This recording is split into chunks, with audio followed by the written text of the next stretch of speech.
ಶ್ರೀ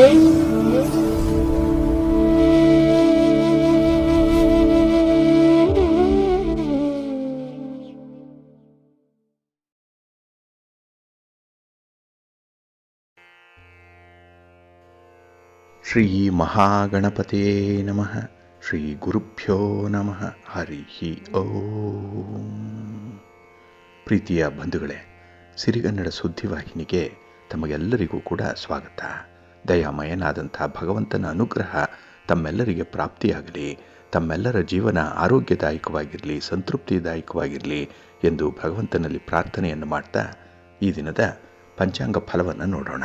ಹಾಗೆ ದ್ವಾದಶ ರಾಶಿಯವರ ಗೋಚಾರ ಫಲಾಫಲಗಳು ಹೇಗಿವೆ ಅನ್ನುವಂಥದ್ದನ್ನು ಕೂಡ ತಿಳಿಯೋಣ. ಈ ದಿನ 2026 ಫೆಬ್ರವರಿ ತಿಂಗಳ 11ನೇ ತಾರೀಕು ಸೌಮ್ಯವಾಸರ, ಅಂದರೆ ಬುಧವಾರ. ಇದು ಶ್ರೀ ವಿಶ್ವಾವಸು ನಾಮ ಸಂವತ್ಸರದ ಉತ್ತರಾಯಣ ಶಿಶಿರ ಋತು ಮಾಘ ಮಾಸ ಕೃಷ್ಣ ಪಕ್ಷದ ನವಮಿಯ ತಿಥಿ ಇರುವಂಥ ದಿನ. ಈ ನವಮಿಯ ತಿಥಿ ಈ ದಿನ ಬೆಳಿಗ್ಗೆ 9:20 ಇರಲಿದೆ. ನಂತರ ದಶಮಿ ಆರಂಭ ಆಗುತ್ತೆ. ಈ ದಿನದ ನಕ್ಷತ್ರ ಅನುರಾಧ ನಕ್ಷತ್ರ.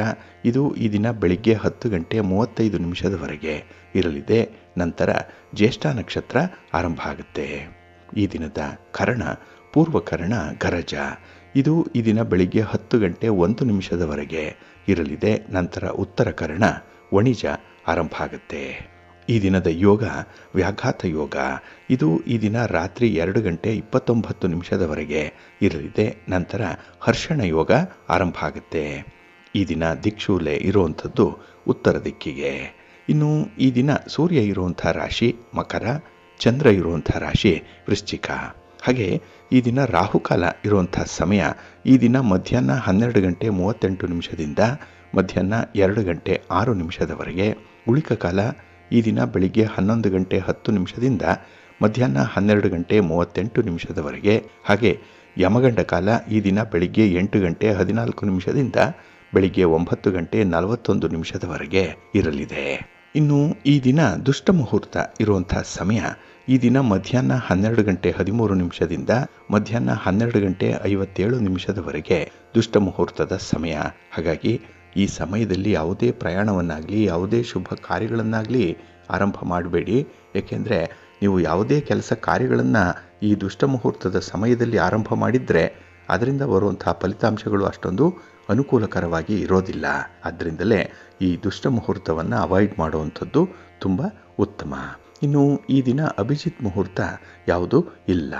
ಹಾಗೆ ಈ ದಿನ ವಿಶೇಷವಾಗಿ ಅಮೃತ ಕಾಲ ಇರುವಂಥ ಸಮಯ ಈ ದಿನ ರಾತ್ರಿ 3:50 ರಾತ್ರಿ ಅಂದರೆ ಬೆಳಗಿನ ಜಾವಕ್ಕೆ ಬರುತ್ತೆ 5:38 ಅಮೃತ ಕಾಲದ ಸಮಯ. ಇನ್ನು ಈ ದಿನ ಸೂರ್ಯೋದಯ ಆಗುವಂಥ ಸಮಯ ಈ ದಿನ ಪ್ರಾತಃ ಕಾಲ 6:45 ಸೂರ್ಯಾಸ್ತ ಸಂಜೆ 6:22. ಇನ್ನು ಈ ದಿನ ಚಂದ್ರನ ಬಲ ಇರುವಂಥ ರಾಶಿಗಳು ಅಂತ ಹೇಳಿದ್ರೆ ವೃಷಭ, ಮಿಥುನ, ಕನ್ಯಾ, ವೃಶ್ಚಿಕ, ಮಕರ ಮತ್ತು ಕುಂಭ. ಈ 6 ರಾಶಿಯವರಿಗೆ ಗೋಚಾರದಲ್ಲಿ ಚಂದ್ರನಿಂದ ಶುಭ ಫಲಗಳ ಯೋಗ ಇರುತ್ತೆ. ಇನ್ನು ಉಳಿದ 6 ರಾಶಿಯವರಿಗೆ ಮಿಶ್ರ ಫಲದ ಯೋಗ ಇರುತ್ತೆ. ಅದನ್ನು ಮುಂದೆ ದ್ವಾದಶ ರಾಶಿಯವರ ಗೋಚಾರ ಫಲಗಳನ್ನು ನೋಡುವಂಥ ಸಂದರ್ಭದಲ್ಲಿ ಮತ್ತಷ್ಟು ವಿಚಾರಗಳನ್ನು ತಿಳ್ಕೊಳ್ಳೋಣ. ಇನ್ನು ಈ ದಿನದ ಹೊರಾದ ಅಧಿಪತಿ ಬುಧ. ಬುಧ ಅಂತ ಹೇಳಿದ್ರೆ ವ್ಯಾಪಾರಕ್ಕೆ, ವಾಣಿಜ್ಯಕ್ಕೆ, ವ್ಯವಹಾರಕ್ಕೆ, ಲೆಕ್ಕಾಚಾರಕ್ಕೆ, ಗಣಿತಕ್ಕೆ ಕಾರಕನಾಗಿರುವಂಥವನು. ಹಾಗಾಗಿ ಈ ದಿನ ವ್ಯಾಪಾರ ಮಾಡುವಂಥವ್ರಿಗೆ, ವ್ಯವಹಾರ ನಡೆಸುವಂಥವ್ರಿಗೆ ತುಂಬ ಅನುಕೂಲತೆಗಳು ಇರುತ್ತೆ. ಅದರಲ್ಲೂ ವರ್ತಕರಿಗೆ ಮತ್ತು ದಳ್ಳಾಳಿಗಳಿಗೆ ತುಂಬ ಪ್ರಗತಿ ಇದೆ, ಅನುಕೂಲ ಇದೆ. ಏಕೆಂದರೆ ಅವರ ಮಾತು ಬಹಳ ವಿಶೇಷವಾಗಿರುತ್ತೆ ಈ ದಿನದಲ್ಲಿ. ಹಾಗಾಗಿನೇ ಬುಧನನ್ನು ವಾಕ್ಶಕ್ತಿಯ ಸೂಚಕ ಅಂತ ಹೇಳಿ ಕರೆಯುವಂಥದ್ದು. ವಾಕ್ಚಾತುರ್ಯಕ್ಕೆ ಬುಧ ಕಾರಕ, ಬುದ್ಧಿಗೆ ಬುಧ ಕಾರಕ, ಆದರೆ ವಿದ್ಯೆಗೆ ಗುರು ಕಾರಕ ಆಗಿರ್ತಾನೆ. ಇಲ್ಲಿ ಯಾರು ಬುದ್ಧಿಯನ್ನು ಉಪಯೋಗಿಸಿ ತಮ್ಮ ಮಾತನ್ನು ಉಪಯೋಗಿಸಿ ವ್ಯವಹಾರಗಳನ್ನು ಮಾಡ್ತಾರೆ ಅಂಥವ್ರಿಗೆ ತುಂಬ ಪ್ರಗತಿ ಇರುತ್ತೆ. ಇನ್ನು ಗೆಳೆತನಕ್ಕೆ ಮತ್ತು ಸ್ನೇಹಕ್ಕೆ ಕಾರಕನಾಗಿರುವಂಥವನು ಬುಧ. ಹಾಗಾಗಿ ಈ ದಿನ ಪಾರ್ಟ್ನರ್ಶಿಪ್ಪಲ್ಲಿ ವ್ಯವಹಾರ ಮಾಡುವಂಥವ್ರಿಗೂ ಕೂಡ ತುಂಬ ಅನುಕೂಲತೆಗಳು ಇರುತ್ತೆ, ಲಾಭಗಳು ಇರುತ್ತೆ. ಹಾಗೆ ಕಲಿಕೆಗೆ ಮತ್ತು ಬರವಣಿಗೆಗೆ ಬುಧ ಕಾರಕನಾಗಿರೋದ್ರಿಂದ ವಿದ್ಯಾರ್ಥಿಗಳಿಗೂ ಕೂಡ ಈ ದಿನ ಬುಧನಿಂದ ಕಲಿಕೆಗೆ ಪೂರಕವಾದಂಥ ಒಂದು ವಾತಾವರಣ ಲಭ್ಯವಾಗುತ್ತೆ. ನಿಮ್ಮ ಮುಂದಿನ ಓದಿಗೆ, ವ್ಯಾಸಂಗಕ್ಕೆ, ವಿದೇಶ ಪ್ರವಾಸದಲ್ಲಿ ಅಂದರೆ ವಿದೇಶದಲ್ಲಿ ಓದುವಂತಹ ಸಂದರ್ಭ, ಇಂಥದ್ದಕ್ಕೆ ತುಂಬ ಅನುಕೂಲತೆಗಳಿರುತ್ತೆ ಈ ದಿನ. ಹಾಗಾಗಿ ಈ ವಿದ್ಯಾಭ್ಯಾಸಕ್ಕೆ ಸಂಬಂಧಪಟ್ಟಂತಹ ಯಾವುದೇ ತೀರ್ಮಾನಗಳನ್ನು ತೆಗೆದುಕೊಳ್ಳುವಂಥದ್ದಾಗಲಿ, ಪೂರ್ವ ಸಿದ್ಧತೆಗಳನ್ನು ಮಾಡಿಕೊಳ್ಳುವಂಥದ್ದಾಗಲಿ ಈ ದಿನ ಮಾಡಿ, ಒಳ್ಳೆಯ ಫಲಿತಾಂಶ ನಿಮಗೆ ಸಿಕ್ಕತ್ತೆ. ಹಾಗಾಗಿ ಈ ದಿನದ ಕೆಲಸ ಕಾರ್ಯಗಳನ್ನು ಆದಷ್ಟು ನೀವು ಗುರುಹೋರಾದಲ್ಲಿ ಆರಂಭ ಮಾಡಿ, ಅಲ್ಲೂ ಕೂಡ ನಿಮಗೆ ಅತ್ಯುತ್ತಮವಾದಂಥ ಫಲಗಳು ಸಿಕ್ಕತ್ತೆ. ಯಾಕೆಂದರೆ ಈ ಗುರುಹೋರ ಎಲ್ಲ ಕೆಲಸ ಕಾರ್ಯಗಳಿಗೂ ಕೂಡ ತುಂಬ ಅನುಕೂಲವಾಗಿ ಇರುವಂಥದ್ದು. ಹಾಗಾಗಿ ಈ ದಿನ ಗುರುಹೋರ ಇರುವಂಥ ಸಮಯ ಈ ದಿನ ಬೆಳಿಗ್ಗೆ 9:38 ಬೆಳಿಗ್ಗೆ 10:36 ಇನ್ನು ಅಪರಾಹ್ನ 4:27 ಸಂಜೆ 5:25 ಹಾಗೆ ರಾತ್ರಿ 11:31 ರಾತ್ರಿ 12:33 ಗುರುಹೋರ ಇರುವಂಥ ಸಮಯ. ಇದನ್ನು ನೀವು ಅನುಸರಣೆ ಮಾಡ್ಬೋದು, ಒಳ್ಳೆಯದಾಗುತ್ತೆ. ಆದರೆ ಈ ದಿನ ಇರುವಂಥ ಶನಿ ಹೋರಾದಲ್ಲಿ ನಿಮ್ಮ ಕೆಲಸ ಕಾರ್ಯಗಳು, ನಿಮ್ಮ ಚಟುವಟಿಕೆಗಳು ಅಥವಾ ನಿಮ್ಮ ಪ್ರಯಾಣ ಏನಾದರೂ ಆರಂಭ ಆದರೆ ಅದು ಸ್ವಲ್ಪ ನಿಧಾನ ಆಗುತ್ತೆ. ಏಕೆಂದರೆ ಶನಿ ಮಂದಗತಿಯ ಚಲನೆಯನ್ನು ಹೊಂದಿರುವಂಥವನು. ಹಾಗಾಗಿ ನೀವು ಯಾವುದೇ ರೀತಿಯ ಪ್ರಮುಖವಾಗಿರುವಂಥ ಗುರುತರವಾಗಿರುವಂಥ ಕೆಲಸ ಕಾರ್ಯಗಳನ್ನು ಶನಿ ಹೋರಾದಲ್ಲಿ ಆರಂಭ ಮಾಡಬೇಡಿ. ಹಾಗಾಗಿ ಈ ದಿನ ಶನಿ ಹೋರ ಇರುವಂಥ ಸಮಯ ಬೆಳಿಗ್ಗೆ 8:39 ಬೆಳಿಗ್ಗೆ 9:38 ಇನ್ನು ಅಪರಾಹ್ನ 3:28 ಅಪರಾಹ್ನ 4:27 ಹಾಗೆ ರಾತ್ರಿ 10:30 ರಾತ್ರಿ 11:31 ಶನಿ ಹೋರ ಇರುವಂಥ ಸಮಯ. ಇದನ್ನು ಸ್ವಲ್ಪ ಅವಾಯ್ಡ್ ಮಾಡ್ಕೊಳ್ಳಿ, ಒಳ್ಳೆಯದಾಗುತ್ತೆ. ಆದರೆ ಈ ದಿನ ಇರುವಂಥ ಬುಧ ಹೋರ ಚೆನ್ನಾಗಿದೆ. ಅದರಲ್ಲೂ ವ್ಯಾಪಾರಸ್ಥರಿಗೆ, ವ್ಯವಹಾರಸ್ಥರಿಗೆ, ರಿಯಲ್ ಎಸ್ಟೇಟ್ನಲ್ಲಿ ಇರುವಂಥವ್ರಿಗೆ, ಈ ಹಣಕಾಸಿನ ಲೇವಾದೇವಿ ವ್ಯವಹಾರವನ್ನು ಮಾಡುವಂಥವ್ರಿಗೆ ಈ ಬುಧ ಹೋರ ಚೆನ್ನಾಗಿದೆ. ಇನ್ನು ನಿಮ್ಮ ಆರ್ಬಿಟ್ರೇಷನ್ಗಾಗಲಿ, ನೆಗೋಷಿಯೇಷನ್ಗಾಗಲಿ ಅಥವಾ ಪಾರ್ಟ್ನರ್ಶಿಪ್ ಡೀಡ್ಗೆ ಸಂಬಂಧಪಟ್ಟಂತಹ ವಿಚಾರ, ಯಾವುದೇ ವ್ಯವಹಾರಕ್ಕೆ ಅಡ್ವಾನ್ಸ್ ಕೊಡುವಂಥದ್ದು, ಮಾತುಕತೆ ನಡೆಸುವಂಥದ್ದು, ಅಗ್ರಿಮೆಂಟ್ ಮಾಡಿಕೊಳ್ಳುವಂಥ ವಿಚಾರ, ದಾಖಲೆ ಪತ್ರಗಳಿಗೆ ಸಹಿ ಮಾಡುವಂಥ ವಿಚಾರ, ಇದೆಲ್ಲವನ್ನು ಕೂಡ ಈ ದಿನ ಇರುವಂಥ ಬುಧ ಹೋರಾದಲ್ಲಿ ಮಾಡಿದ್ರೆ ನಿಮಗೆ ಉತ್ತಮವಾದಂಥ ಫಲಿತಾಂಶಗಳು ಸಿಕ್ಕತ್ತೆ. ಅಂದರೆ ಕೆಲಸ ಕಾರ್ಯಗಳು ಬಹಳ ಯಶಸ್ವಿಯಾಗಿ ನಡೆಯುತ್ತೆ, ತುಂಬ ಸ್ಮೂತಾಗಿ ನಡೆಯುತ್ತೆ. ಹಾಗಾಗಿ ಈ ದಿನ ಬುಧ ಹೋರ ಇರುವಂಥ ಸಮಯ ಈ ದಿನ ಬೆಳಿಗ್ಗೆ 6:43 ಬೆಳಿಗ್ಗೆ 7:41 ಹಾಗೆ ಮಧ್ಯಾಹ್ನ 1:31 ಮಧ್ಯಾಹ್ನ 2:30 ಇನ್ನು ರಾತ್ರಿ 8:27 ರಾತ್ರಿ 9:28 ಬುಧ ಹೋರ ಇರುವಂಥ ಸಮಯ. ಇದನ್ನು ನೀವು ಅನುಸರಣೆ ಮಾಡ್ಬೋದು, ಒಳ್ಳೆಯದಾಗುತ್ತೆ. ಆದರೆ ಈ ದಿನ ಇರುವಂಥ ಶುಕ್ರ ಹೋರವನ್ನು ಸ್ವಲ್ಪ ಅವಾಯ್ಡ್ ಮಾಡಬೇಕಾಗುತ್ತೆ. ಅದರಲ್ಲೂ ವಿವಾಹಕ್ಕೆ ಸಂಬಂಧಪಟ್ಟಂತಹ ಯಾವುದೇ ಚಟುವಟಿಕೆಗಳನ್ನು ಶುಕ್ರ ಹೋರದಲ್ಲಿ ಆರಂಭ ಮಾಡಬೇಡಿ. ಇನ್ನು ನಿಮ್ಮ ಒಂದು ದಾಖಲೆ ಪತ್ರಗಳಿಗೆ ಸಹಿ ಮಾಡುವಂಥ ವಿಚಾರ, ವ್ಯಾಪಾರ ವ್ಯವಹಾರಗಳನ್ನು ವಿಸ್ತರಣೆ ಮಾಡುವಂಥ ವಿಚಾರ, ಪೂರ್ವ ಸಿದ್ಧತೆ ಮಾಡಿಕೊಳ್ಳುವಂಥದ್ದು, ಇದ್ಯಾವುದನ್ನು ಕೂಡ ಶುಕ್ರ ಹೋರದಲ್ಲಿ ಮಾಡಬೇಡಿ. ಈ ವಿವಾಹ ಮತ್ತು ಹಣಕಾಸಿನ ವಿಚಾರ ಇದನ್ನು ಬಹಳ ಕಟ್ಟುನಿಟ್ಟಾಗಿ ಶುಕ್ರ ಹೋರದಲ್ಲಿ ಮಾಡದೇ ಇರುವಂಥದ್ದು ಉತ್ತಮ. ಹಾಗಾಗಿ ಶುಕ್ರ ಹೋರ ಇರುವಂಥ ಸಮಯ ಈ ದಿನ ಪ್ರಾತಃ ಕಾಲ 5:41 ಬೆಳಿಗ್ಗೆ 6:43 ಇನ್ನು ಮಧ್ಯಾಹ್ನ 12:33 ಮಧ್ಯಾಹ್ನ 1:31 ಹಾಗೆ ರಾತ್ರಿ 7:25 ರಾತ್ರಿ 8:27 ಶುಕ್ರ ಹೋರ ಇರುವಂಥ ಸಮಯ. ಇದನ್ನು ಸ್ವಲ್ಪ ಅವಾಯ್ಡ್ ಮಾಡ್ಕೊಳ್ಳಿ, ಒಳ್ಳೆಯದಾಗತ್ತೆ. ಹಾಗೆ ಈ ದಿನ ಇರುವಂಥ ಕುಜ ಹೋರ ಬಹಳ ಚೆನ್ನಾಗಿದೆ. ಅದರಲ್ಲೂ ಈ ಭೂಮಿಗೆ ಸಂಬಂಧಪಟ್ಟಂತಹ ವ್ಯವಹಾರಗಳನ್ನು ಮಾಡಲಿಕ್ಕೆ, ನಿಮ್ಮ ಮನೆ, ಸೈಟು, ಜಮೀನು ಇತ್ಯಾದಿಗಳನ್ನು ಮಾರಾಟ ಮಾಡುವಂಥ ವಿಚಾರ ಅಥವಾ ಖರೀದಿ ಮಾಡುವಂಥ ವಿಚಾರ, ಇನ್ನು ಅಡ್ವಾನ್ಸ್ ಕೊಡುವಂಥದ್ದಾಗಲಿ, ಅಗ್ರಿಮೆಂಟ್ ಮಾಡಿಕೊಳ್ಳುವಂಥದ್ದಾಗಲಿ ಅಥವಾ ಈ ಸ್ಥಿರಾಸ್ತಿಯನ್ನು ರಿಜಿಸ್ಟ್ರೇಷನ್ ಮಾಡಿಕೊಳ್ಳುವಂಥ ವಿಚಾರ ಆಗಲಿ ಈ ಕುಜ ಹೋರಾದಲ್ಲಿ ನೀವು ಪ್ರಾರಂಭ ಮಾಡಿ, ಒಳ್ಳೆಯ ಫಲ ನಿಮಗೆ ಸಿಕ್ಕತ್ತೆ. ಹಾಗೆ ನಿಮ್ಮ ಯಾವುದೇ ರೀತಿಯ ಉತ್ಪನ್ನಗಳನ್ನಾಗಲಿ, ನೀವು ತಯಾರು ಮಾಡುವಂಥ ವಸ್ತುಗಳನ್ನಾಗಲಿ ಮಾರ್ಕೆಟಿಂಗ್ ಮಾಡಲಿಕ್ಕೆ ಕುಜ ಹೋರ ಬಹಳ ಚೆನ್ನಾಗಿದೆ. ಏಕೆಂದರೆ ನಿಮ್ಮ ಈ ಉತ್ಪನ್ನಕ್ಕೆ ಸ್ಪರ್ಧಿಗಳು ಕಡಿಮೆ ಆಗಿಬಿಡ್ತಾರೆ, ಶತ್ರುಗಳು ಕಡಿಮೆ ಆಗಿಬಿಡ್ತಾರೆ. ಹಾಗಾಗಿ ಕುಜ ಹೋರ ನಿಮ್ಮ ಸ್ಪರ್ಧೆಗೆ, ನಿಮ್ಮ ಪ್ರಯತ್ನಕ್ಕೆ ತುಂಬ ಅನುಕೂಲತೆಗಳನ್ನು ತರುತ್ತೆ. ಹಾಗೆ ಈ ಸ್ಪರ್ಧಾತ್ಮಕ ಪರೀಕ್ಷೆಯನ್ನು ಎದುರಿಸುವಂಥ ವಿದ್ಯಾರ್ಥಿಗಳಿಗೂ ಕೂಡ ಕುಜ ಹೋರ ಚೆನ್ನಾಗಿದೆ. ಅಂದರೆ ಪರೀಕ್ಷೆಯ ಬಗೆಗೆ ನಿಮಗೆ ಒಂದು ಒಲವು ಬರುತ್ತೆ, ಕಾನ್ಫಿಡೆನ್ಸ್ ಬರುತ್ತೆ, ಅದರ ಬಗ್ಗೆ ಒಂದು ಮಾಹಿತಿ ಸಿಕ್ಕತ್ತೆ. ಒಟ್ಟಾರೆ ಈ ಕುಜ ಹೋರ ಸ್ಪರ್ಧೆಗೆ ಕಾರಕನಾಗಿರೋದ್ರಿಂದ ನಿಮ್ಮ ಸ್ಪರ್ಧೆಗಳು ಅಥವಾ ನಿಮ್ಮ ಪ್ರಯತ್ನಗಳು ಯಶಸ್ವಿಯಾಗುತ್ತೆ. ಹಾಗೆ ಈ ಕುಜಹೋರ ಈ ದಿನ ಬೆಳಿಗ್ಗೆ 10 ಗಂಟೆ 36 ನಿಮಿಷದಿಂದ ಬೆಳಿಗ್ಗೆ 11 ಗಂಟೆ 35 ನಿಮಿಷದವರೆಗೆ, ಇನ್ನು ಸಂಜೆ 5 ಗಂಟೆ 25 ನಿಮಿಷದಿಂದ ಸಂಜೆ 6 ಗಂಟೆ 24 ನಿಮಿಷದವರೆಗೆ, ಹಾಗೆ ರಾತ್ರಿ 12 ಗಂಟೆ 33 ನಿಮಿಷದಿಂದ ರಾತ್ರಿ 1 ಗಂಟೆ 35 ನಿಮಿಷದವರೆಗೆ ಕುಜಹೋರ ಇರುವಂಥ ಸಮಯ. ಇದನ್ನು ನೀವು ಅನುಸರಣೆ ಮಾಡಬಹುದು, ಒಳ್ಳೆಯದಾಗತ್ತೆ. ಹಾಗಾಗಿ ಬಂಧುಗಳೇ, ನಿಮ್ಮ ಕೆಲಸ ಕಾರ್ಯಗಳನ್ನು, ನಿಮ್ಮ ಚಟುವಟಿಕೆಗಳನ್ನು ಒಳ್ಳೆಯ ಸಮಯದಲ್ಲಿ ಆರಂಭ ಮಾಡಿ. ಅದಕ್ಕಾಗಿಯೇ ನೀವು ಪ್ರತಿನಿತ್ಯ ಯಾವ ಮುಹೂರ್ತ ಚೆನ್ನಾಗಿದೆ, ಯಾವ ಹೊರ ಯಾವ ಕೆಲಸಕ್ಕೆ ಸೂಕ್ತವಾಗಿದೆ ಇದನ್ನು ತಿಳ್ಕೊಳ್ಬೇಕು. ಅದಕ್ಕಾಗಿಯೇ ಸಿರಿಗನ್ನಡ ಸುದ್ದಿವಾಹಿನಿ ಪ್ರತಿನಿತ್ಯ ಪ್ರಸಾರ ಮಾಡುವಂಥ ಈ ಪಂಚಾಂಗದ ವಿವರಗಳನ್ನು ಕೇಳಿಸ್ಕೊಳ್ಳಿ. ಇದರಲ್ಲಿ ನಿಮಗೆ ಬೇಕಾದಂತಹ ಎಲ್ಲ ಮಾಹಿತಿಗಳು ಕೂಡ ಸಿಕ್ಕತ್ತೆ.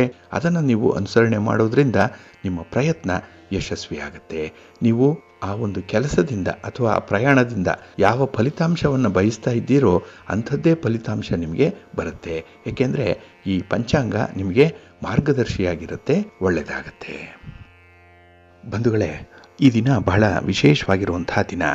ಏಕೆಂದರೆ ಈ ದಿನ ಅಮೃತ ಸಿದ್ಧಿಯೋಗ ಇದೆ, ಸರ್ವಾರ್ಥ ಸಿದ್ಧಿಯೋಗ ಇದೆ. ಏಕೆಂದರೆ ಈ ದಿನ ಅನುರಾಧ ನಕ್ಷತ್ರ ಇರುತ್ತೆ ಬೆಳಗಿನ ಸಮಯದಲ್ಲಿ, ಜೊತೆಗೆ ಬುಧವಾರ. ಹಾಗಾಗಿ ಈ ಅನುರಾಧ ನಕ್ಷತ್ರ ಮತ್ತು ಬುಧವಾರ ಈ ಎರಡೂ ಸೇರ್ಪಡೆಯಾದರೆ ಈ ಸಿದ್ಧಿಯೋಗ ಉಂಟಾಗುವಂಥದ್ದು.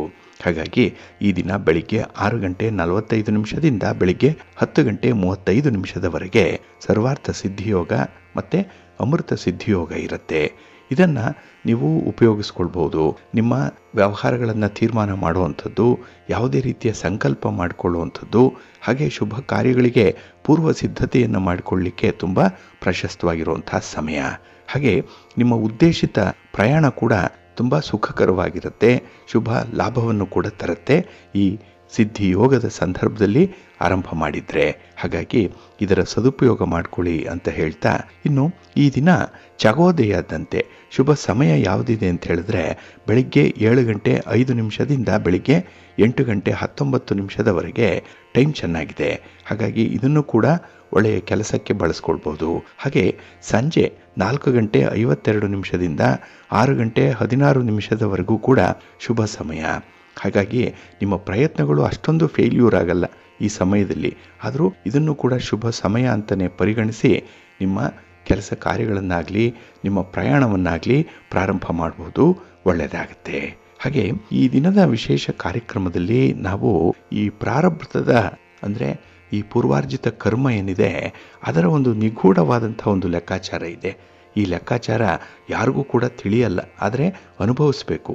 ಅಂಥ ಒಂದು ಲೆಕ್ಕಾಚಾರದಲ್ಲಿ ಸಜ್ಜನರಿಗೆ ದುಃಖ, ಒಳ್ಳೆಯವರಿಗೆ ಯಾವಾಗಲೂ ಕಷ್ಟ ಬರುತ್ತೆ.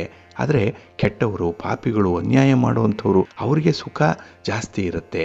ಅವರೇ ಶ್ರೀಮಂತಿಕೆಯ ಜೀವನವನ್ನು ನಡೆಸ್ತಾ ಇರ್ತಾರೆ. ಇದಕ್ಕೆ ಕಾರಣ ಏನು ಅನ್ನುವಂಥ ಒಂದು ವಿಚಾರ ಬಹಳ ವಿಶೇಷವಾಗಿರುವಂಥದ್ದು.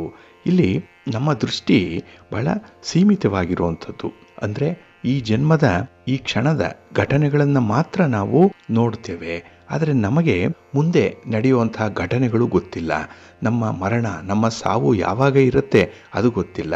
ಹಾಗೆ ನಮ್ಮ ಹಿಂದಿನ ಜನ್ಮದಲ್ಲಿ ನಾವು ಮಾಡಿರುವಂತಹ ಕಾರ್ಯಗಳು ಅದು ಕೂಡ ನಮಗೆ ಗೊತ್ತಿಲ್ಲ. ಹಾಗಾಗಿನೇ ತತ್ಕಾಲಕ್ಕೆ ಮಾತ್ರ ನಾವು ನೋಡುವಂಥ ದೃಷ್ಟಿಯನ್ನು ಹೊಂದಿರ್ತೀವಿ. ಹಾಗೆ ಇಲ್ಲಿ ನಿಗೂಢವಾಗಿರುವಂಥ ಒಂದು ಪ್ರಶ್ನೆ ಏನಂತ ಹೇಳಿದ್ರೆ, ನಮಗೆ ಅರಿವಿಲ್ಲದಂತೆಯೇ ದುಃಖಗಳು ಬರುತ್ತೆ, ತೊಂದರೆಗಳು ಬರುತ್ತೆ, ಸಮಸ್ಯೆಗಳು ಬರುತ್ತೆ. ಆದರೆ ಕೆಲವರಿಗೆ ಅಂಥದ್ದು ಬರಲ್ಲ. ಶ್ರೀಮಂತಿಕೆಯ ಜೀವನ ಇರುತ್ತೆ, ಐಷಾರಾಮಿ ಜೀವನದಲ್ಲಿ ಅವರು ಜೀವನವನ್ನು ನಡೆಸ್ತಾ ಇರ್ತಾರೆ. ಹಾಗಾಗಿ ಯಾಕೆ ಕೆಲವರು ಪುಣ್ಯವಂತರು ಕೂಡ ಕಷ್ಟಪಡ್ತಾ ಇದ್ದಾರೆ ಅನ್ನುವಂಥ ಜಿಜ್ಞಾಸೆ ಮನಸ್ಸಿಗೆ ಬರುತ್ತೆ.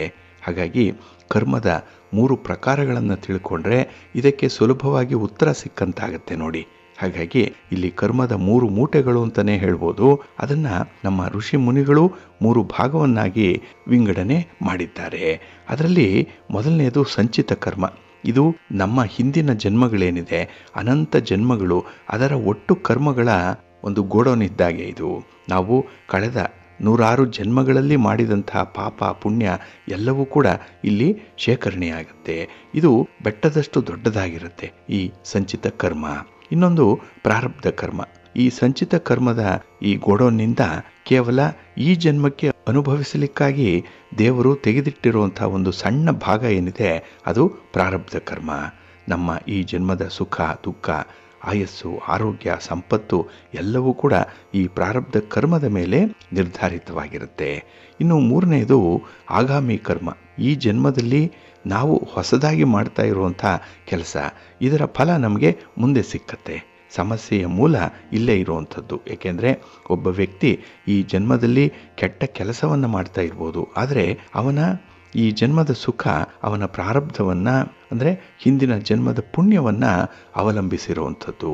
ಹಾಗಾಗಿನೇ ಒಬ್ಬ ವ್ಯಕ್ತಿ ಕೆಟ್ಟ ಕೆಲಸವನ್ನು ಮಾಡಿದ್ರೂ ಕೂಡ ಸುಖವಾಗಿರ್ತಾನೆ, ಹಾಗೆ ಒಳ್ಳೆಯ ಕೆಲಸವನ್ನು ಮಾಡಿರೋಂಥವರು ಕೂಡ ಕಷ್ಟದಲ್ಲಿ ಇರ್ತಾರೆ. ಇದಕ್ಕೆ ಇದೇ ಕಾರಣವಾಗಿ ಇರುವಂಥದ್ದು.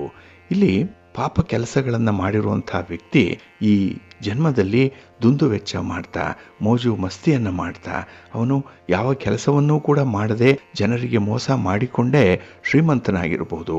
ಅಂಥವರು ಪೂರ್ವ ಜನ್ಮದಲ್ಲಿ ಪುಣ್ಯವನ್ನು ಸಂಪಾದನೆ ಮಾಡಿಕೊಂಡಿರ್ತಾರೆ, ಒಳ್ಳೆಯ ಕೆಲಸಗಳನ್ನು ಮಾಡ್ತಾ ಇರ್ತಾರೆ. ಆದರೆ ಅವರಿಗೆ ಪಾಪ ಅನ್ನುವಂಥ ಹೊಸ ಸಂಪಾದನೆ ಇಲ್ಲ. ಹಾಗಾಗಿ ಹಿಂದಿನದ್ದನ್ನೇ ಅವರು ಅನುಭವಿಸುವಂಥದ್ದು. ಇದರಿಂದ ಅವರ ಹಿಂದಿನ ಜನ್ಮದ ಪುಣ್ಯ ಎಲ್ಲಿಯವರೆಗೆ ನಡೆಯುತ್ತೋ ಅಲ್ಲಿಯವರೆಗೆ ಮಾತ್ರ ಅವರಿಗೆ ಸುಖ. ನಂತರ ದುಃಖದ ದಿನಗಳೂ ಕೂಡ ಅವರಿಗೆ ಆರಂಭ ಆಗುತ್ತೆ, ವಿನಾಶದ ದಿನಗಳು ಬರುತ್ತೆ. ಆಗ ನರಕ ಯಾತನೆಯನ್ನು ಅನುಭವಿಸ್ತಾ ಇರ್ತಾರೆ ಅಂಥವರು. ಇನ್ನು ಪುಣ್ಯವಂತರು ತುಂಬ ದುಃಖ ಪಡುವಂಥದ್ದು ಯಾಕೆ? ಅವರು ಹಗಲು ರಾತ್ರಿ ಕಷ್ಟಪಟ್ಟು ದುಡಿದ್ರೂ ಕೂಡ ಅವರು ಬಡವರಾಗಿಯೇ ಇರ್ತಾರೆ, ಸಾಲಗಾರರಾಗಿ ಇರ್ತಾರೆ. ಜೀವನದಲ್ಲಿ ಸಾವು ನೋವುಗಳು ಅವರಿಗೆ ಜಾಸ್ತಿ ಇರುತ್ತೆ. ಯಾಕೆಂದರೆ ಅವರು ಹಿಂದೆ ಮಾಡಿರುವಂಥ ಕರ್ಮದ ಫಲ ಅಂಥದ್ದೇ. ಹಾಗಾಗಿ ಹಿಂದೆ ಮಾಡಿರುವಂಥ ಕೆಲಸಗಳು ಸಮರ್ಪಕವಾಗಿಲ್ಲ. ಅದಕ್ಕಾಗಿ ಪುಣ್ಯ ಗಳಿಕೆ ಏನಿದೆ ಅದೆಲ್ಲವೂ ಕೂಡ ಹಳೆಯ ಸಾಲದ ಬಡ್ಡಿಯನ್ನು ಕಟ್ಟಲಿಕ್ಕೆ ಹೋಗ್ತಾ ಇದೆ. ಇಲ್ಲಿ ಮಾಡಿರುವಂಥ ಪುಣ್ಯದ ಕೆಲಸಗಳು ಏನೇನೂ ಅಲ್ಲ. ಏಕೆಂದರೆ ಹಿಂದೆ ಮಾಡಿರುವಂಥ ಈ ಅದನ್ನು ಸರಿಪಡಿಸ್ಕೊಳ್ಳಿಕ್ಕೆ ಮಾಡ್ತಾ ಇರುವಂಥ ಒಂದು ಪ್ರಯತ್ನ. ಹಾಗಾಗಿ ಪ್ರತಿಯೊಂದು ಪುಣ್ಯ ಕೂಡ ಅವನಿಗೆ ಶುದ್ಧ ಲಾಭವಾಗಿ ಪರಿಣಮಿಸ್ತಾ ಇರುತ್ತೆ.